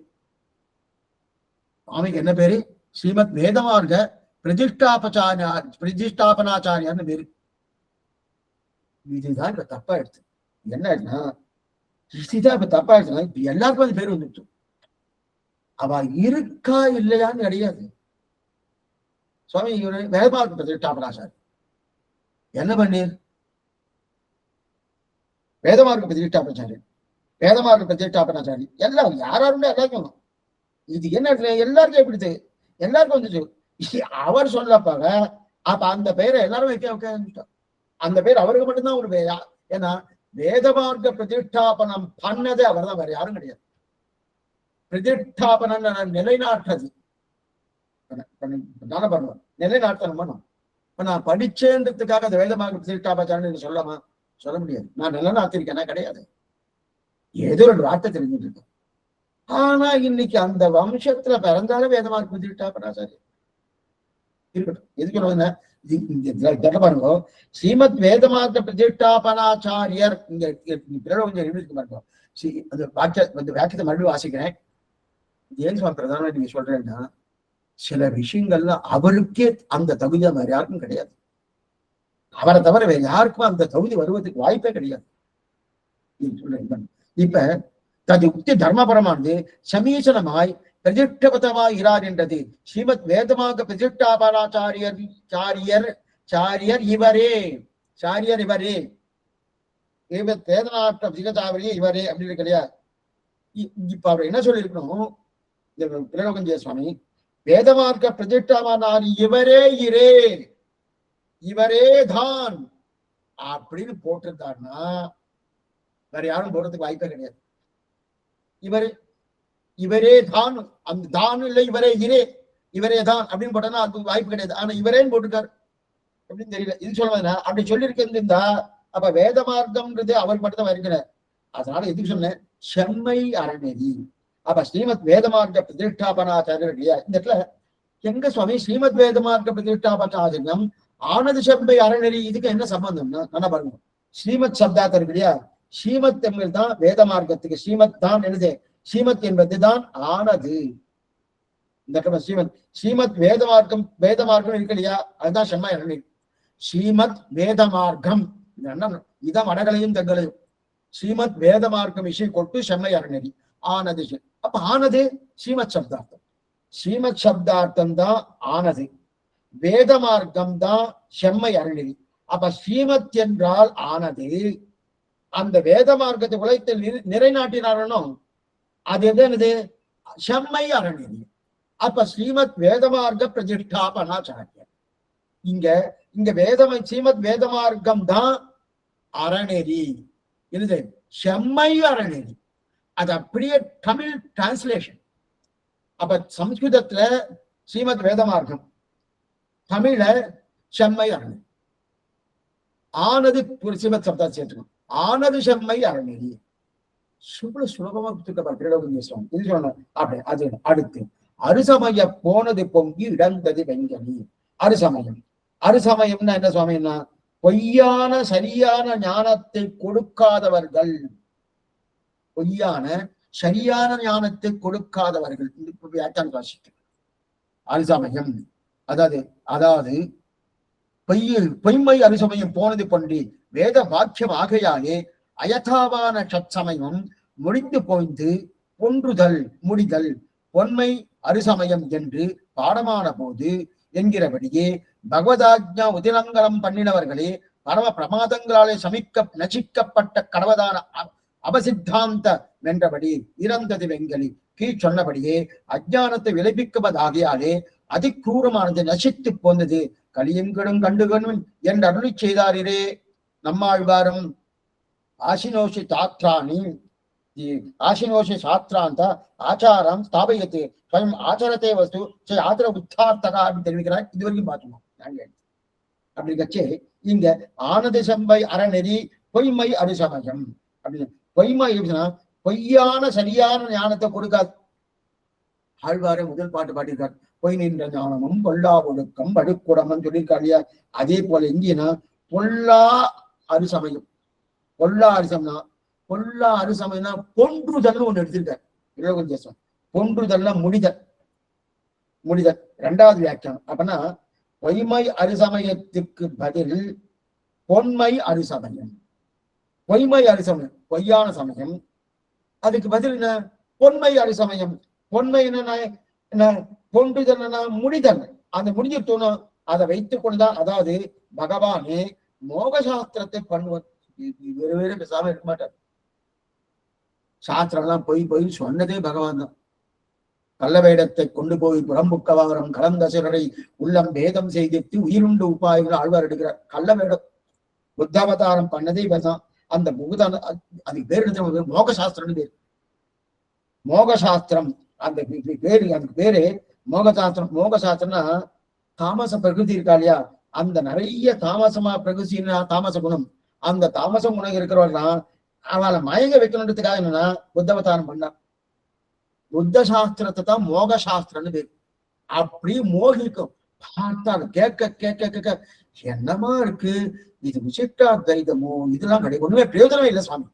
புத்தவதாரம் புத்த சாஸ்திரம் எவ்வளவு அழகா இருக்கு அப்படின்னா, ஏன்னா மோகிக்குதுன்னு அது பார்க்கறது அப்படி மகுடி ஊட்டினா எப்படி பாம்பு அப்படியே ஆடுவோம், அது மாதிரி கேட்க கேட்க என்னமா இருக்கு என்னமா இருக்கு, எல்லாம் சத்தியம் எதுவும் கிடையாது, எல்லாம் எல்லாம் சத்தியம் சத்தியம் சொல்லிட்டு ஒண்ணும் இல்லைன்ற சர்வம் சொல்லு. சூன்யவாதம் தான் வாழ்வு, எல்லாமே சூன்யம், எதுவுமே கிடையாது, எதுவுமே கிடையாது, எதுவுமே கிடையாது. சூன்யத்தாலே சூன்யத்தை அறிந்து சூன்யமான மோற்றம் போவதே பௌத்தம். புரிஞ்சுதா? மேல பார்க்க போறோம். அதனால வச்சு ஆகமத்தும் மதங்கள் 17 நம்பில எடுக்குவார். அதுல சுருக்கம் இதெல்லாம் பார்ப்போம். இது சொல்ல வந்தா அப்படிப்பட்ட தாமச பகுதிகள் நிறைய வச்சிருந்த காரணம் அந்த மோகசாஸ்திரம். இதெல்லாம் என்னது, பொய்மை அரிசமயம். அந்த பொய்சை எதற்காகனா எல்லாரும் மோகிச்சு தாழ்த்து விடணும். தாழ்த்து விடணும், அவளை சம்சாரத்துல அழுத்தணும். மறுபடியும் மறுபடியும் இந்த சம்சாரத்தை கொண்டு அழுத்தணும். அந்த அழுத்தணுன்றதுக்காக பண்ணதான் பகவானே பண்ணார். ஏன்னா பகவானுடைய ஆజ్ఞை மீறி நடந்து பாருங்கன்னா அவர்களை கெடுக்க ஒரே வழி என்ன? அவர் ஆணைன்னு சொல்லியிருக்கான்.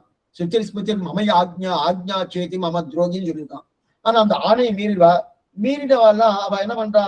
அவள்கிட்ட அந்த தண்டனை கொடுக்கணுமோனோ, அவளுக்கு தண்டனை கொடுக்கணும். எப்படி என்ன பண்றதுன்னா நேரா போய் சண்டையெல்லாம் போடப்படாது. நேரா போய் தண்டனை படாது. அப்பனா என்ன பண்ணுவோம்? அவங்க அவளுக்கு மறந்து போற மாதிரி ஒண்ணு பண்ணணும். அல்லது ஒன்றை மற்றொன்றாக நினைக்கக்கூடிய தன்மையா பண்ணும். அந்யதா ஞானம் விபரீத ஞானம்னு பேர். ஒரு பொருளை மற்றொரு பொருளா நினைப்பது, ஒரு பொருள் இருக்கக்கூடிய குணத்தை வேறொரு குணமாக நினைப்பது, இதுதான் அந்யதா ஞானம் விபரீத ஞானம் பேரு. இந்த மாதிரி எல்லாம் பண்ணியாச்சுன்னா இதுதான் பௌத்த சாஸ்திரம். அதுதான் மோக சாஸ்திரம்னு பேரு. ஆனா கேட்க கேட்க ஆனந்தமா இருக்கும், ரொம்ப நல்லா இருக்கும். சில பௌத்த விஷயங்களை நீ பார்த்தேன்னா அது 4 சிஷ்யர் ரொம்ப நல்லா இருக்கும். பிரச்சன்ன பௌத்தன் அத்வைதிக்குன்னு பேரு. அந்த இடத்த சொல்றேன். அப்ப அந்த பௌத்தன் அப்படிங்கிற அப்ப இது திகழ்ந்து இருக்காரு. அப்ப அப்படி சஞ்சாரத்தை அழுத்தறதுக்காக இதெல்லாம் பண்ணது. அப்ப சண்டை போடாம இதெல்லாம் மறந்து போர் பண்ணிக்கிறானோ. இப்ப சாஸ்திரம் ஏற்படுத்தி கொடுக்குமோன்னா இந்த 6 சமயம் யாரு? அபசித்தாந்தங்கள். அவ சித்தாந்தங்களே கிடையாது.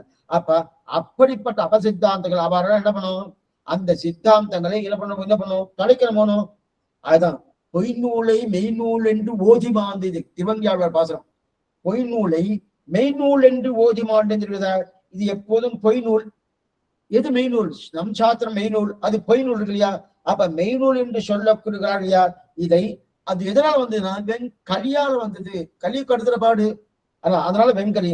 அந்த வெம்மையான களி இறந்தது. அந்த வெம்மையான களி இருந்தபடியாலே எப்ப வெண்கலின்னு விசேஷித்தாரோ அப்ப நற்களி இருக்கணும். ஆச்சரியமான அர்த்தம். வெம்கலின்னு விசேஷித்திருக்காரு இல்லையா?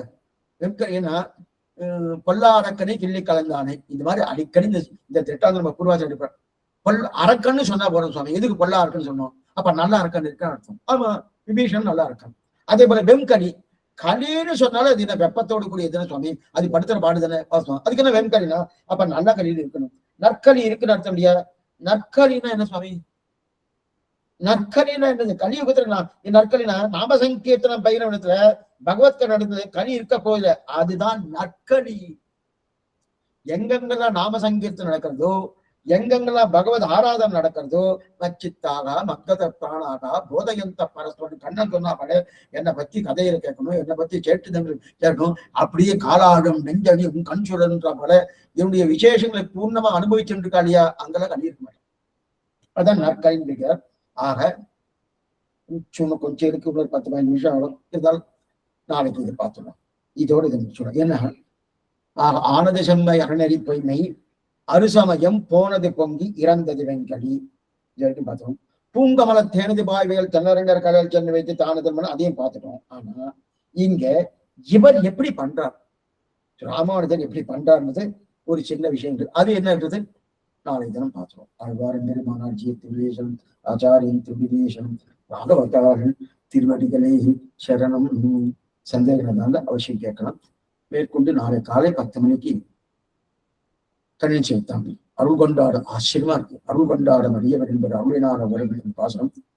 அழகிய மனவாள பெருமான் நாயனாவுடைய வியாக்கியான அனுபவிச்சுட்டு இருக்கும். என்னன்னு நாளை காலத்துல 10 மணிக்கு அவசியம் ஒன்பது பிரார்த்தி.